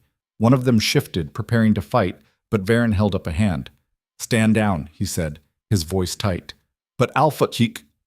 I said stand down. Varen's eyes never left Liora. This changes nothing. You think shifting makes you legitimate? You're still just... Liora snarled, and this time Varen actually flinched. Behind him, the courtyard had gone quiet. The feral was down. Darius and a dozen warriors had finally managed to bring it to its knees. But now every wolf in the stronghold was staring at Liora. At the queen who had finally found her wolf, Darius shifted back, his body covered in blood and ash. He crossed the courtyard slowly, and when he saw Liora, saw what she'd become, his expression cracked into something between relief and awe. "Liora," he breathed. She shifted back without thinking, the transformation somehow easier in reverse. One moment she was wolf, the next she was human again, standing naked and shaking in the firelight. Someone, Kira, she thought, threw a cloak over her shoulders. Darius pulled her into his arms, holding her so tight she could barely breathe. "You did it. You actually did it." "I don't... How did I..." Liora couldn't form coherent thoughts. Everything was too sharp, too loud, too much. "Later," Darius murmured. "Right now, we have a traitor to deal with." He released her and turned to face Varen, his expression going cold. "You released a feral into my stronghold," Darius said quietly. "Killed innocent wolves, threatened my mate. Give me one reason I shouldn't execute you right here." Varen straightened, trying to recover his composure. "You have no proof." "We have your scent all over the message carved into our door," Kira interrupted, limping forward. "She was bloodied, but alive. And 3 witnesses who saw you near the eastern wall right before the feral appeared. You're not as clever as you think, Varen." The courtyard erupted in angry murmurs. Varen looked around, seeing his support evaporate. "You can't prove intent. Maybe I was just investigating. The feral's collar!" Cassandra's voice cut through the noise. She emerged from the crowd holding a twisted piece of metal. "Still has your territory's mark on it. Iron Ridge wolves use copper clasps. Very distinctive." Varen's face went purple. "That could have been planted." "By who? Me?" Cassandra laughed coldly. "You tried to murder my family, Varen. You endangered every wolf in this stronghold. And for what? Wounded pride?" "She's not fit to be queen," Varen shouted, pointing at Liora. "She was wolfless, weak. She just shifted," Darius said softly, "right in front of everyone. Proved everything you said was a lie. So now, what's your excuse?" Silence. Varen looked around desperately, but no one met his eyes. Even his own warriors had stepped away from him. "The law is clear," Cassandra said. "Endangering the conclave is a capital offense. King Blackthorn, what's your judgment?" Darius looked at Liora. "What do you think?" Every eye turned to her. Liora stood there, wrapped in a borrowed cloak, her body still trembling from the shift, and looked at Varen. This man who had tried to destroy her, who had killed innocent wolves just to prove a point, who represented everything cruel about the pack hierarchy. She could call for his death. Everyone would support it, but that would make her just like him. "Exile," she said finally. "Strip him of his territory. Send him into the wild alone. Let him survive on his own strength, since he values it so much." Varen's face went ashen. "You can't. That's worse than death. Then you should have thought of that before you released a feral in our home." Liora's voice was steady now, stronger. "You wanted to prove I was weak. Instead, you proved you're exactly what you accused me of being, a danger to this pack. So live with that, alone, forever." Darius smiled grimly. "Exile it is, effective immediately. Varen, you have until dawn to leave Blackthorn territory. If you're found here after sunrise, the sentence changes to execution. Understood?" Varen opened his mouth, closed it, then turned and stalked away, his former warriors melting into the crowd rather than follow him. As soon as he was gone, the courtyard erupted in cheers. Warriors pressed forward, trying to get closer to Liora, calling out congratulations and praise. Someone started a chant, her name over and over, until it echoed off the stone walls. Liora stood at the center of it all, overwhelmed, barely able to process what had just happened. She'd shifted. After 23 years, after countless failed attempts, after giving up hope entirely, she'd finally found her wolf. And she'd found her on her own terms, in her own time, when it mattered most. Darius pulled her close again, his lips against her ear. "How do you feel?" "Exhausted, terrified, amazing." She laughed shakily. "Is this what it's always like? The shift? It gets easier. The politics?" He kissed her temple. "That never gets easier, but you handled it perfectly." Kira pushed through the crowd, grinning despite her injuries. "Not bad, Queen. Not bad at all." "I couldn't have done it without you," Liora said. "All those training sessions." weren't about making you fight like a wolf. They were about making you strong enough to survive the shift when it finally came. Kira's expression turned serious. Most Lycans die during their first transformation. The body can't handle it, but you were ready. All that training made you ready. Cassandra appeared, looking uncharacteristically pleased. Well, I suppose I owe you an apology. For what? For doubting you'd survive this long. The Queen Mother smiled slightly. You've proven me wrong at every turn. That's refreshing. Brenna shouldered her way through. All right, that's enough. The Queen needs rest, and I've got 17 wounded wolves who need attention. Everyone back to work. The crowd dispersed slowly, though many wolves stopped to touch Liora's shoulder or nod respectfully as they passed. When the courtyard finally cleared, Liora sagged against Darius, her legs barely holding her up. Come on, he said gently. Let's get you cleaned up and fed. You've earned it. They made their way back to their quarters, stepping over debris and bloodstains. The stronghold was wrecked, fires still smoldering, walls cracked, bodies being carried to the temple for preparation. But they'd survived. Inside their rooms, Darius helped Liora into a bath while servants brought food and clean clothes. She sat in the hot water, watching steam rise, and tried to process everything. I can still feel it, she said quietly. My wolf. She's right there, just under my skin, waiting. That's normal. Darius sat on the edge of the tub. The first shift is the hardest. After that, it's like breathing. You'll learn to control it, to shift at will. What if I can't? What if it was just adrenaline, just that one time? It wasn't. He took her hand. You're Lycan, Liora. You always were. Your wolf was just waiting for you to be strong enough to handle her. Liora looked down at their joined hands. Varen was right about one thing. I brought chaos here, the rogue attack, the challenge, the feral. Would have happened anyway. Varen was looking for an excuse to move against us.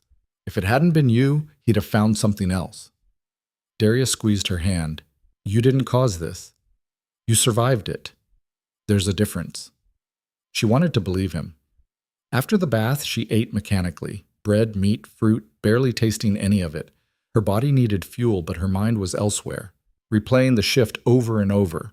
The pain, the power, the feeling of finally being complete. She fell asleep in Darius's arms, too exhausted to even dream.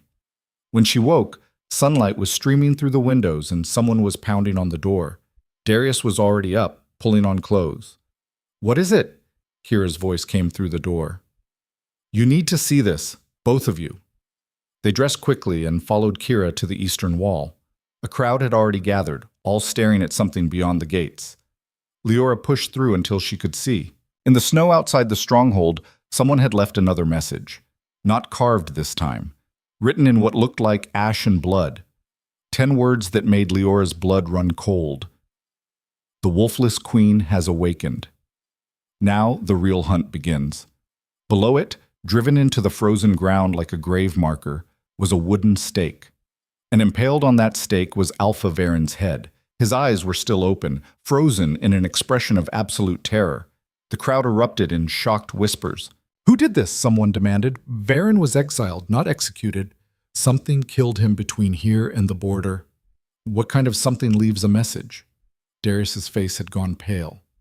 Everyone back inside. Now. Full lockdown. No one leaves the stronghold until we know what we're dealing with. As the crowd dispersed, Liora stood frozen, staring at the message. The real hunt begins.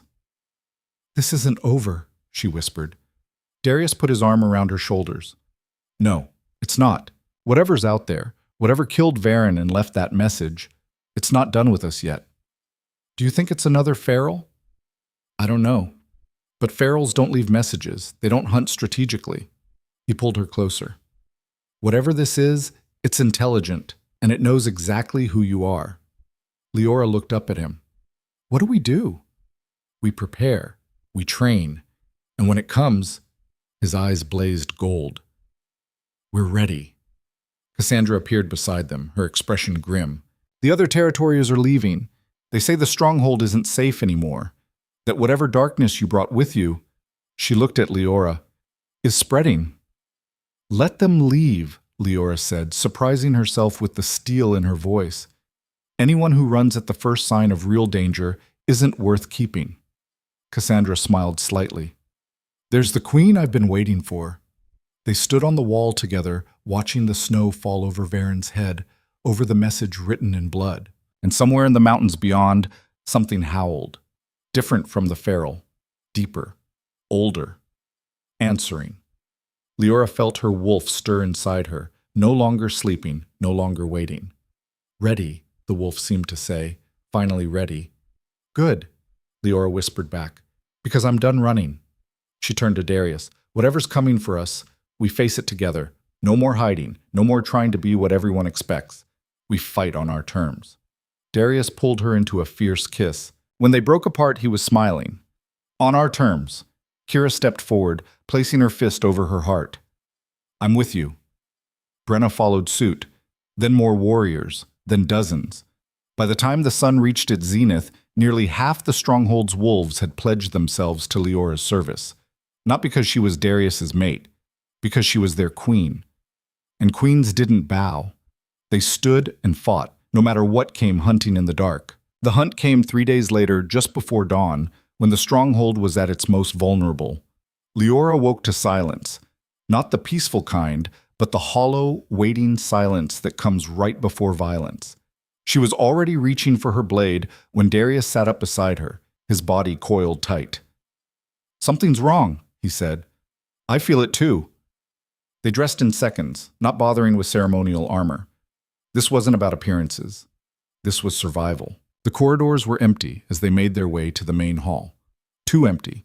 Where were the night guards, the patrols? They found the first body at the base of the tower stairs. A young warrior, his throat torn out so cleanly he'd probably died before he could scream. His eyes were still open, staring at nothing.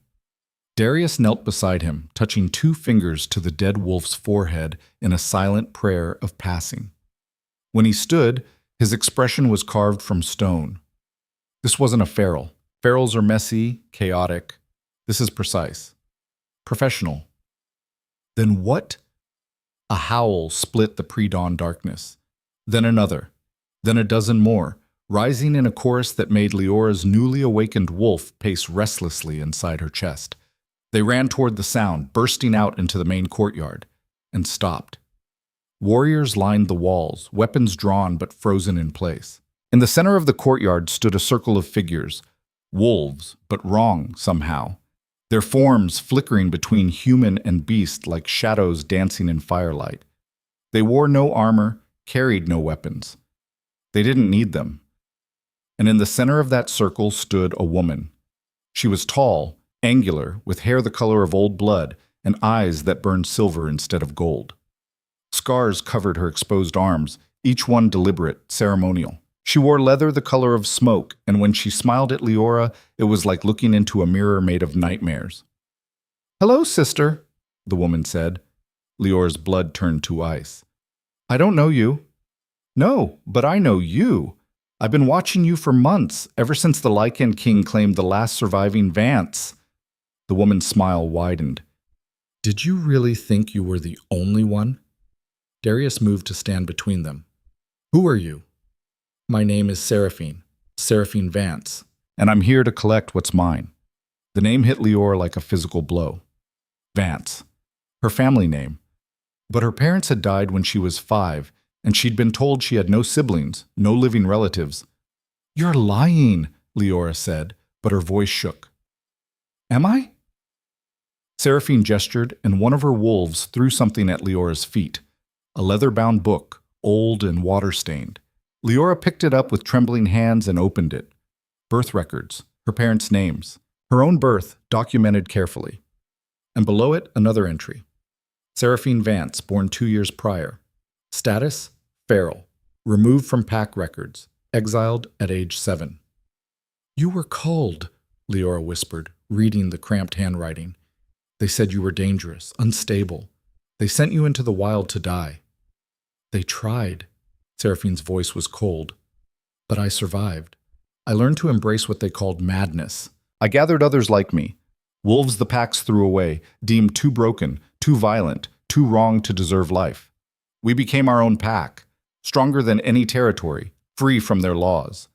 She took a step forward, and every warrior on the walls tensed.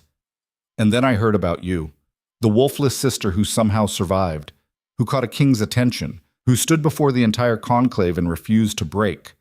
Seraphine's expression shifted into something almost admiring. You have no idea how powerful you are, do you? I'm not powerful. I just shifted 3 days ago. Exactly.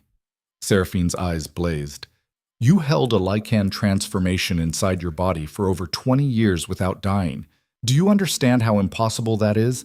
The pressure of that much power, dormant, should have killed you before you reached adolescence. But it didn't. You contained it, controlled it without even knowing it was there. Darius's hand found Liora's. What do you want, Seraphine? I want what every exile wants. Recognition, justice, and revenge. She looked at Liora. Join me, sister. Together we could tear down every pack that ever called us broken. We could build something better, something where strength isn't measured by how well you follow rules, but by how fiercely you survive. By killing innocent wolves? Liora gestured to the bodies scattered around the courtyard. By leaving messages in blood? That's not survival, that's terrorism. It's revolution. Seraphine's voice sharpened. They threw me away like garbage, told me I was too damaged to deserve life. I'm just showing them what damage looks like when it refuses to die quietly. So this is about revenge. This is about truth. Seraphine spread her arms. Every wolf standing with me was éclated, rejected, or abandoned by the packs. We're the ones deemed too weak, too strange, too inconvenient. We're proof that their system is broken. And I'm offering you a choice. Stand with the system that tried to destroy you, or stand with the wolves who understand what you've survived. Liora looked at the figures surrounding Seraphine. Now that she looked closer, she could see the truth in their eyes. Pain, rage, and the hollow ache of rejection. These weren't monsters. They were wounded animals who'd learned to bite back. I understand what you're offering, Liora said carefully. And I understand why. But killing innocent wolves won't fix what's broken. It just proves them right. Then what's your solution? Seraphine challenged. Stand here and hope they'll change? Hope they'll suddenly decide the rules that kept you collared and bleeding were wrong? No. Liora released Darius's hand and took a step forward. I'm going to prove the rules need to change. Not through violence, but by becoming exactly what they said was impossible. A queen who protects the rejected instead of casting them out further. Seraphine stared at her. You really believe that will work? I have to try, because if I don't, if I just embrace violence and call it justice, then I'm no different than Rowan, than Varen, than every wolf who ever looked at someone weaker and decided they weren't worth protecting. Pretty words. Seraphine's expression hardened. But words don't survive winter. Power does. And if you won't join me willingly, she shifted, her body exploding into something between wolf and horror, larger than any Lycan Liora had seen. Then I'll take your power by force. A Vance wolf belongs with the Vance pack, not playing house with kings. Her exiles shifted in unison, a wave of transformation that made the air crack. Darius shifted immediately, positioning himself between Liora and the threat. Around the courtyard, the Blackthorn warriors shifted as well, preparing for battle. But Liora stood frozen, staring at her sister, this woman who shared her blood, her pain, her name, and felt her wolf howling inside her chest. Not in aggression, in recognition. She's pack, her wolf insisted.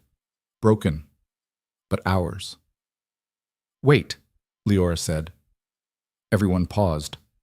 Liora looked at Seraphine, really looked at her, past the scars and the rage and the carefully constructed armor of violence. And she saw a 7-year-old girl, terrified and alone, cast into the wilderness by wolves who were supposed to protect her.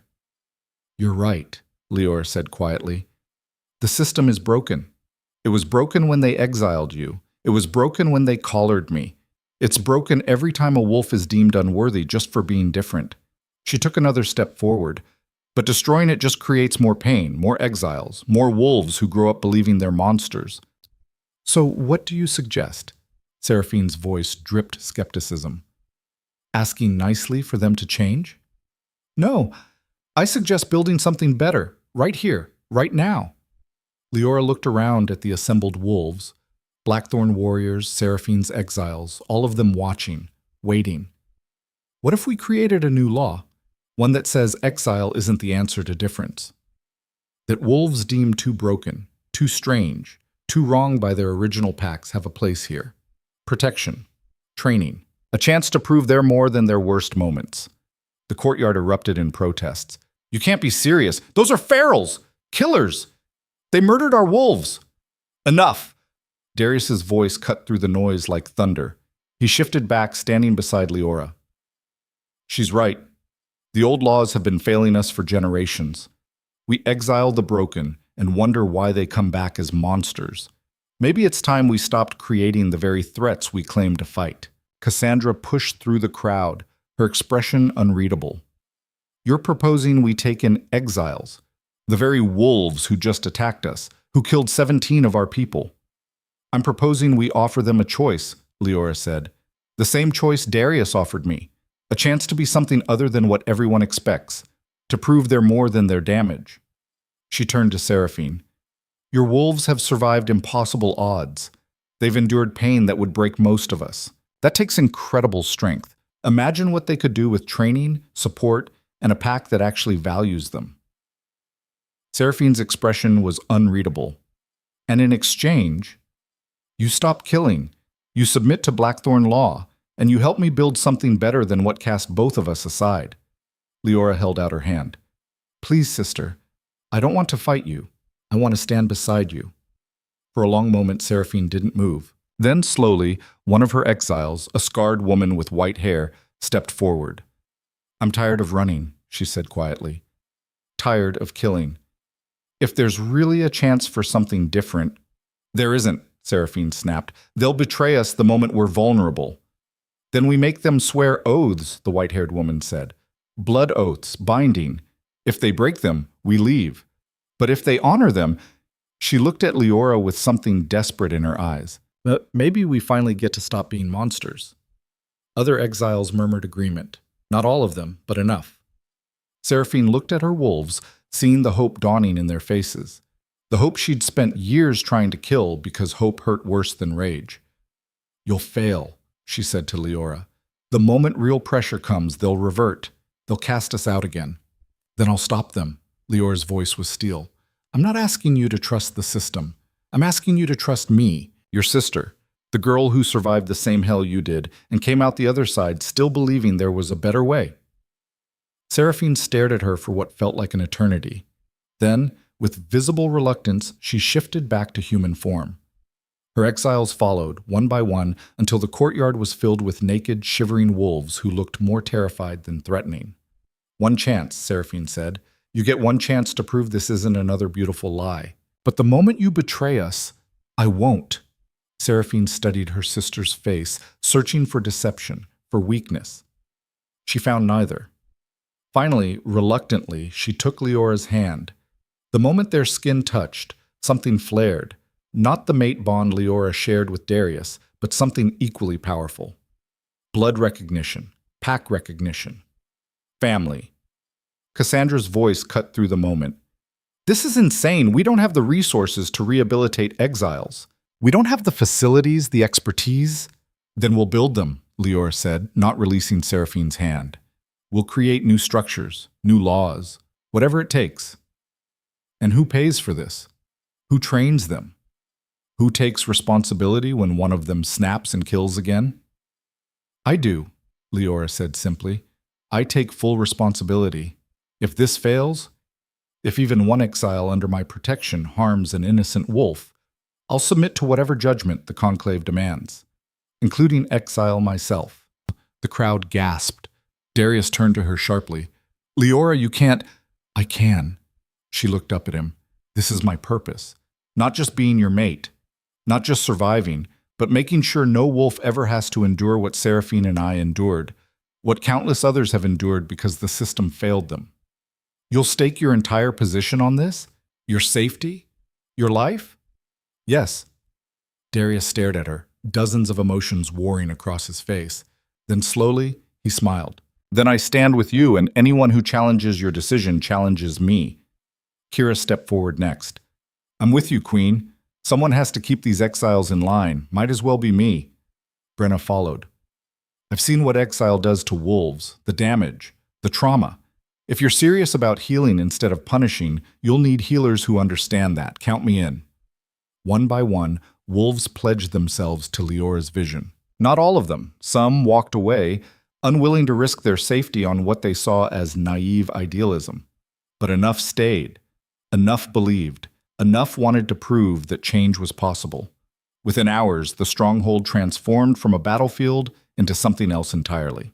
Exiles were given food, clothes, and temporary quarters in the guest wing. Healers examined wounds and administered medicine. Warriors established patrol rotations, not to guard against the exiles, but to protect them from wolves who might seek revenge. And through it all, Liora moved like a force of nature, organizing, delegating, refusing to stop even when exhaustion made her hands shake. Seraphine watched her sister work, her expression unreadable. Finally, she cornered Liora in a quiet hallway. You're either incredibly brave or incredibly stupid, Seraphine said. Probably both. Liora leaned against the wall, finally allowing herself a moment to breathe. Thank you for trusting me. I know it wasn't easy. It wasn't trust. It was desperation. Seraphine's voice was harsh, but her eyes were softer. My wolves were dying, slowly from the inside out. Living as monsters was killing them faster than any warrior could, so I took the gamble. Then let's make sure it pays off. Seraphine studied her sister's face, so similar to her own, yet so different. Where Seraphine had hardened into sharp edges, Liora had somehow remained soft without becoming weak. Why? Seraphine asked quietly. Why risk everything for wolves you don't even know? Because no one should have to survive alone. Because I know what it feels like to be called worthless and believe it. Because, Liora's voice cracked. Because if someone had done this for you 20 years ago, you wouldn't have had to become a monster to survive.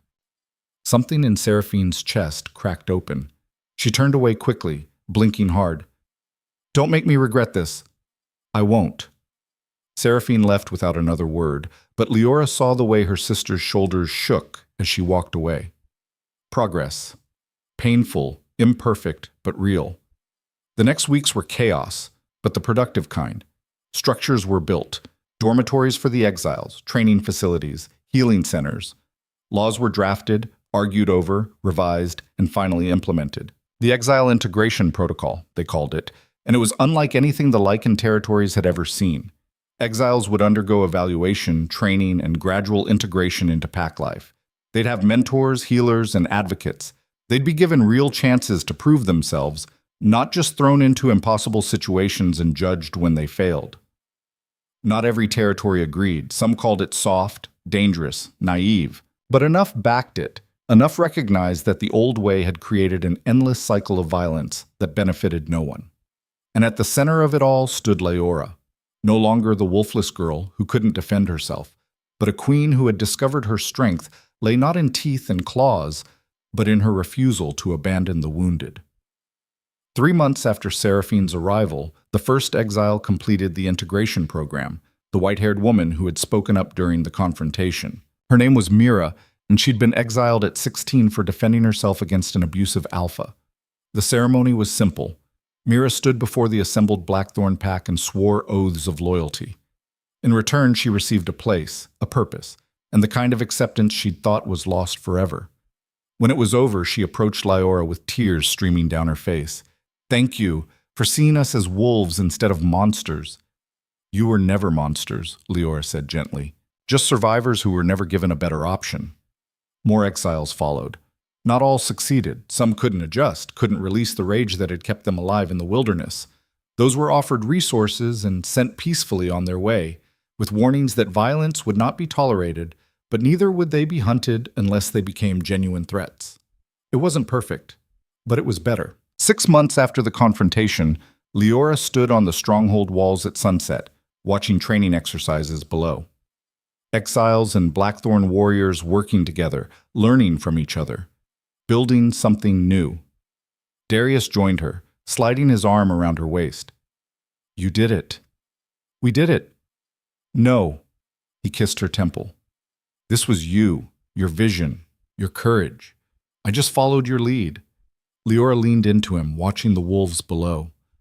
It's still so fragile. One major incident, one exile who snaps, then we'll handle it. Together, like we handle everything. He turned her to face him. You've changed the entire North, Liora. The other territories are watching. Some are already implementing similar programs. You started a revolution without spilling blood. Yet, Liora said quietly, there will always be wolves who resist change. Then we'll face them. Like we faced Varen. Like we faced Seraphine. He cupped her face in his hands. You're not alone anymore. You have a pack that would follow you into fire. A sister who would die before betraying you. And a mate who loves you more than kingdoms or crowns or anything else in this world. Liora's eyes burned. I love you too, even when you're being absurdly dramatic. He laughed and pulled her into a kiss that tasted like smoke and snowmelt and forever. When they broke apart, Cassandra had appeared beside them. She cleared her throat pointedly. Yes, Mother, Darius said, not looking away from Liora. The council wants to know when you're planning to formalize the succession. Liora blinked. Succession? You're queen now, properly acknowledged by the conclave, which means you need heirs. Cassandra's expression was carefully neutral. Traditional timeline is within the first year of rule. Liora felt her face heat. We haven't really, we've been busy. I'm not asking for details. Cassandra's lips twitched. I'm just telling you what the council expects. Handle it however you see fit, but handle it. She left, her robe swirling dramatically. Darius was grinning. That's my mother, all business. She wants us to have children. She wants the succession secure. Children are just the traditional method. He sobered slightly. But only if you want them. There's no rush, no pressure. We have time. Liora looked back at the training yard, at the wolves building something better. I think I do. Want them, Eventually. When things are more stable. Then we'll wait until you're ready. He squeezed her hand. Everything in its time. 1 year after her arrival at the Blackthorn stronghold, Liora stood before the full conclave once more. But this time, she wasn't defending her right to exist. She was presenting the results of the Exile Integration Protocol, dozens of successfully integrated wolves, crime rates down across all participating territories, and perhaps most importantly, hope spreading through the populations that had been deemed unworthy. The speech she gave was simple, direct, and came from a place of absolute conviction. A year ago, I stood here and told you I couldn't shift, that I was everything you'd been taught to reject. And some of you wanted to cast me out, prove I was a mistake, a weakness. She looked around the hall, meeting eyes without flinching. But I wasn't the weakness. The system that required me to be perfect before I was allowed to exist, that was the weakness. She gestured to where Seraphine and the integrated exiles stood. These wolves were told the same thing, that they were too broken, too dangerous, too wrong. And for years they believed it. They became what you called them because that was the only role they were allowed to play.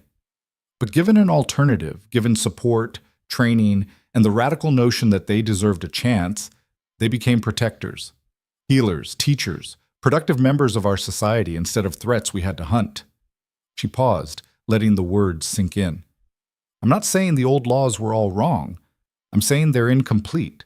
Strength matters, survival matters, but so does compassion. So does recognizing that sometimes the wolves we cast aside are the ones who could have made us strongest, if only we'd given them the chance to grow. The Exile Integration Protocol isn't just about being kind. It's about being smart. Every wolf we save from exile is one less enemy we have to fight. Every broken wolf we help heal becomes an ally instead of a threat. It's strategy as much as morality. She looked directly at the kings and queens who had opposed her most vocally. I know some of you still think this is naive, dangerous, a mistake that will cost us dearly, and maybe you're right. Maybe this experiment will fail, but I'd rather fail trying to build something better than succeed at maintaining something broken. The hall was silent. Then slowly, one king stood, the Winterborn Alpha, one of the oldest and most traditional leaders in the North. Queen Blackthorn, he said formally, your program has shown measurable results in my territory. Crime is down, integration is up. And 3 exiles you personally vouched for saved my grandson's life during a rogue attack last month. He inclined his head. I was wrong to doubt you, and I pledge Winterborn's continued support for the protocol. Other leaders stood, one by one, offering support, resources, and recognition. Not all of them. Some territories remained hostile, convinced that softness would be their downfall. But enough stood that the tide had clearly turned. When the conclave ended, Liora was mobbed by well-wishers, petitioners, and wolves seeking advice. She handled each with grace, patience, and the quiet authority she'd earned through survival. Hours later, alone with Darius in their quarters, she finally allowed herself to collapse. I can't believe that worked, she said, her face pressed against his chest. I can. He stroked her hair gently. You have a gift, Liora, for seeing potential where others see only damage, for believing in second chances even when it costs you. It almost cost me everything. But it didn't. You won. Against all odds, against all tradition, you won. He tilted her face up to his. You're not the girl who came here a year ago. You're not even the queen who survived the Blood Moon Challenge. You're something more now, a symbol, proof that change is possible. Liora closed her eyes, letting the words wash over her. A year ago, she'd been scrubbing floors in a pack that saw her as furniture. Now she was reshaping the entire Northern Territories, one integrated exile at a time. What happens now? She asked. Now, Darius smiled. Now we keep building, keep proving that your way works. And eventually, he kissed her softly. We start that family Cassandra keeps hinting about. If you're ready. Not quite yet, Liora smiled back. But soon, when I'm sure the protocol can survive without me hovering over every detail. Fair enough. He pulled her closer. We have time. 2 years after the Blood Moon Challenge, Liora stood in the temple gardens watching spring thaw the frozen ground. Her hand rested on her swollen belly, feeling the movements of the life growing inside her. A daughter, the healer said, strong and healthy. Seraphine approached, her expression softer than it had been in the early days. She'd become Liora's most trusted advisor, her fierce protection of the exiles making her invaluable to the protocol's continued success. You should be resting, Seraphine said, though there was no real heat in it. I'm pregnant, not broken. Liora smiled. Besides, sitting still makes me crazy. You're always crazy. That's why this whole thing works. Seraphine sat down on the stone bench beside her. I have news. The Southern Territories want to implement the protocol. All of them. Unanimous vote. Liora's eyes went wide. Really? Really? Your daughter will be born into a world where exile isn't an automatic death sentence, where wolves like us have options. Seraphine's voice went quiet. You did that. You changed everything. Liora felt tears prick her eyes. We did that. I couldn't have done any of it without you. True. Seraphine grinned slightly.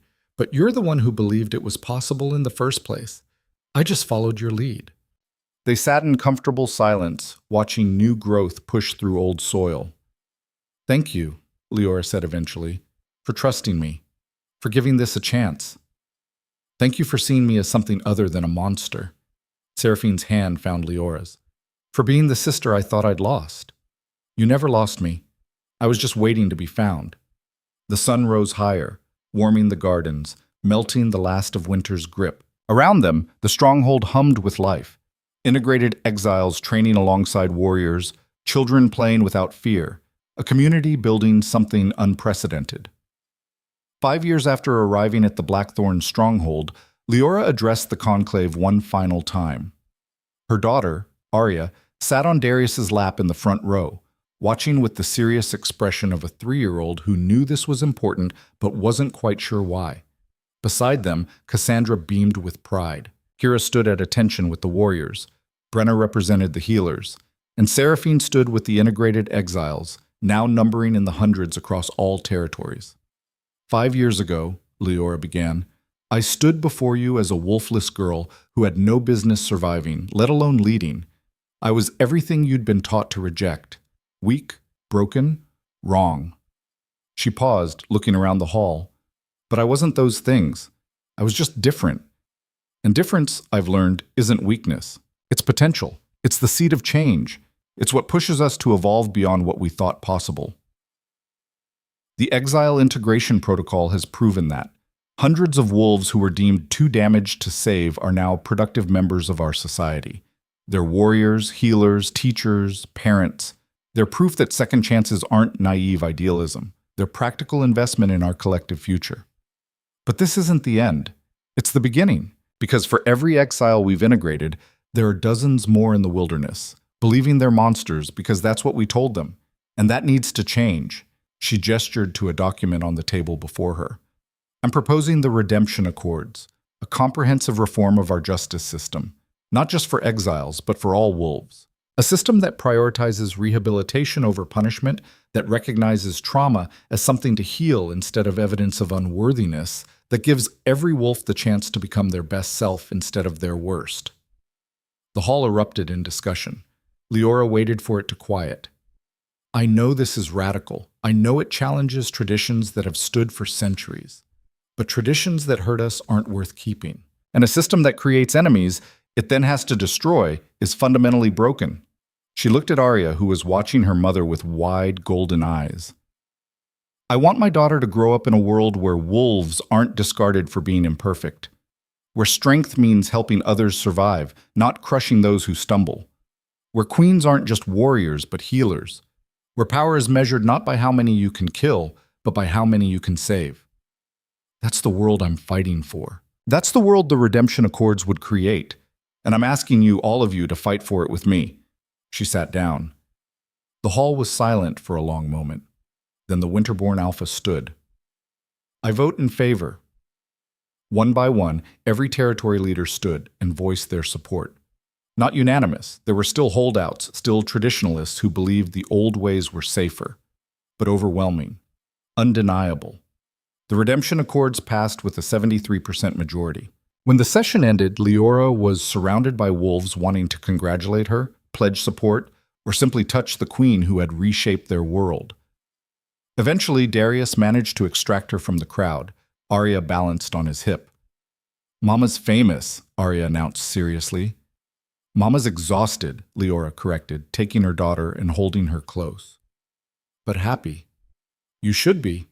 Darius kissed them both. You just changed the entire North.